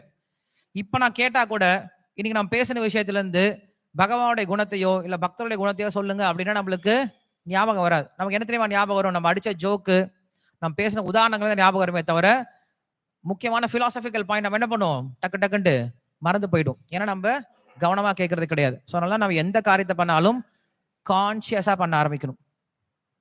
பக்தர்கள் எவ்வளவு பிரசாதம் சாப்பிட்டு இருப்பாங்க, ஆனா நம்ம கான்சியஸா ஒரு முறை சாப்பிட்ட விஷயத்தை ஞாபகம் வச்சுப்பாங்க. உதாரணம் சொல்றேன், பிரபுபாட ஒரு டிசைபிள் அவர் சொல்றாரு, ஒரு முறை பக்தர்கள்லாம் வந்து ரொம்ப டல்லா, ஏதோ ஒரு ப்ராப்ளம், கோயில் எல்லாம் ப்ராப்ளம், ரொம்ப டல்லா உட்காந்துருக்காங்க. அப்ப ஸ்ரீல பிரபுபா என்ன பண்ணாரு, அன்னைக்கு வந்து பக்தி சித்தாந்த சரஸ்வதி தாக்கருடைய அப்பியரன்ஸ் நினைக்கிறேன். அன்னைக்கு என்ன பண்ணாரு, பிரபுபா போயிட்டு நான் சமைக்கிறேன்னு சொல்லிட்டு உள்ள போயிட்டார். அவருடைய குரு மகாராஜுக்கு நான் சமைக்கிறேன்னு உள்ள போயிட்டார். உள்ள போயிட்டு இந்த உளுத்தம் பருப்பு இருக்குல்ல, நாம எல்லாம் பொதுவா கிச்சடி வந்து பாசி பருப்புல பண்ணுவோம். ஆனா பிரபுபாத் என்ன பண்ணாரு, உளுத்தம் பருப்புல கிச்சடி பண்ணாரு. உளுத்தம் பருப்புல கிச்சடி ஒரு பெரிய பாட் ஃபுல்லா பண்ணிட்டு கிருஷ்ணருக்கு நைவேத்தியம் பண்ணிட்டு அவர் வெளில போயிட்டார். அவர் சாப்பிடல, வெளில போயிட்டார். அதுக்கப்புறம் பக்தர்கள் மெதுவா உள்ள போனாங்க. உள்ள போயிட்டு என்ன பண்ணாங்க, எல்லாரும் ஒரு கப்பு போட்டு சாப்பிட ஆரம்பிச்சாங்க. சாப்பிட ஆரம்பிச்சாங்க. வாயில ஒருத்தருக்கும் பேச்சே வரல. ஏன்னா ஒவ்வொரு அணுவா என்ன பண்றாங்க, ருசி சாப்பிட ஆரம்பிச்சாங்க. அவ்வளவு டேஸ்டா இருந்துச்சான். கடைசியில அந்த பாத்திரத்தை எல்லாம் வலிச்சே சாப்பிட்டாங்க. ஒண்ணுமே இல்லை. பிரபுபாதுக்கு இவ்வளவு கொஞ்சம் டேஸ்ட் கூட என்ன பண்ணலாங்க, கொடுக்கவே இல்லை. எல்லாத்தையும் சாப்பிட்டு முடிச்சிட்டாங்க. அந்த பக்தர் சொல்றாரு, என்னுடைய வாழ்க்கையிலேயே நான் சாப்பிட்ட பெஸ்ட் கிச்சடி அப்படின்னா அதுதான் அப்படி சொல்லி சொல்றாரு. அவர் வாழ்க்கை ஃபுல்லா நிறைய கிச்சடி தான் சாப்பிட்டுருக்கலாம். ஆனா இது அவருக்கு எப்படி ஞாபகம் வந்தது, கான்சியஸோட சாப்பிட்டாங்க இல்லையா? பிரபுபாதர் செஞ்சு கொடுத்திருக்காரு அப்படின்ற கான்சியஸோட சாப்பிட்டாங்க. ருச்சியா சாப்பிட்டாங்க உடனே சொல்லாதீங்க, ரொம்ப ருச்சியா இருந்துச்சுன்னு சொல்லாதீங்க. பிரபுபாதர் என்ன பண்ணிருக்காரு, கான்சியஸோட பண்ணிருக்காரு ஒரு காரியத்தை. அது போல பூஜாரி கான்சியஸோட, இங்க இருக்கிறது விக்கிரகம் கிடையாது, இங்க இருக்கிறது கிருஷ்ண பலராமர் தான் அப்படின்ற கான்சியஸோட அவங்க அலங்காரம் பண்ணும் பொழுது நமக்கு அந்த பூஜாரி கிட்ட இருக்கக்கூடிய பக்தி என்ன ஆகும், நம்ம கிட்ட டிரான்ஸ்பர் ஆகும். ஒரு பக்தர் சமைக்கும் போது கான்சியஸோட சமைக்கிறார், இது நான் கிருஷ்ண பலராமருக்காக சமைக்கிறேன் அப்படின்ற அந்த முழு கான்சியஸோட சமைக்கும் போது அந்த கான்சியஸ்னஸ் நம்மளுக்கு என்ன ஆகுது, டிரான்ஸ்பர் ஆகுது. ஸோ ஒருத்தர் கீர்த்தன் பாடும் போது கான்சியஸா கீர்த்தன் பண்றாரு, இது கிருஷ்ணனுடைய திருப்திக்காக தான் பண்றேன் அப்படின்ற கான்சியஸோட பாடும்போது அந்த கீர்த்தன் நம்மளுக்கு அஃபெக்ட் பண்ணுது. ஸோ இப்போ நம்ம என்ன பண்ணணும், செய்யக்கூடிய ஒவ்வொரு காரியத்தையும் கான்சியஸா பண்ண ஆரம்பிக்கணும். இல்லைன்னா கான்சியஸா பண்றவங்க கிட்ட நம்ம என்ன பண்ணணும், அதை எடுத்துக்க முயற்சி பண்ணணும். அது ஒண்ணுதான் வழி. கிரந்தரா ஸ்ரீமத் பாகவதம் கி ஜாய், ஸ்ரீல பிரபுபாத கி ஜாய். ஹரே கிருஷ்ணா.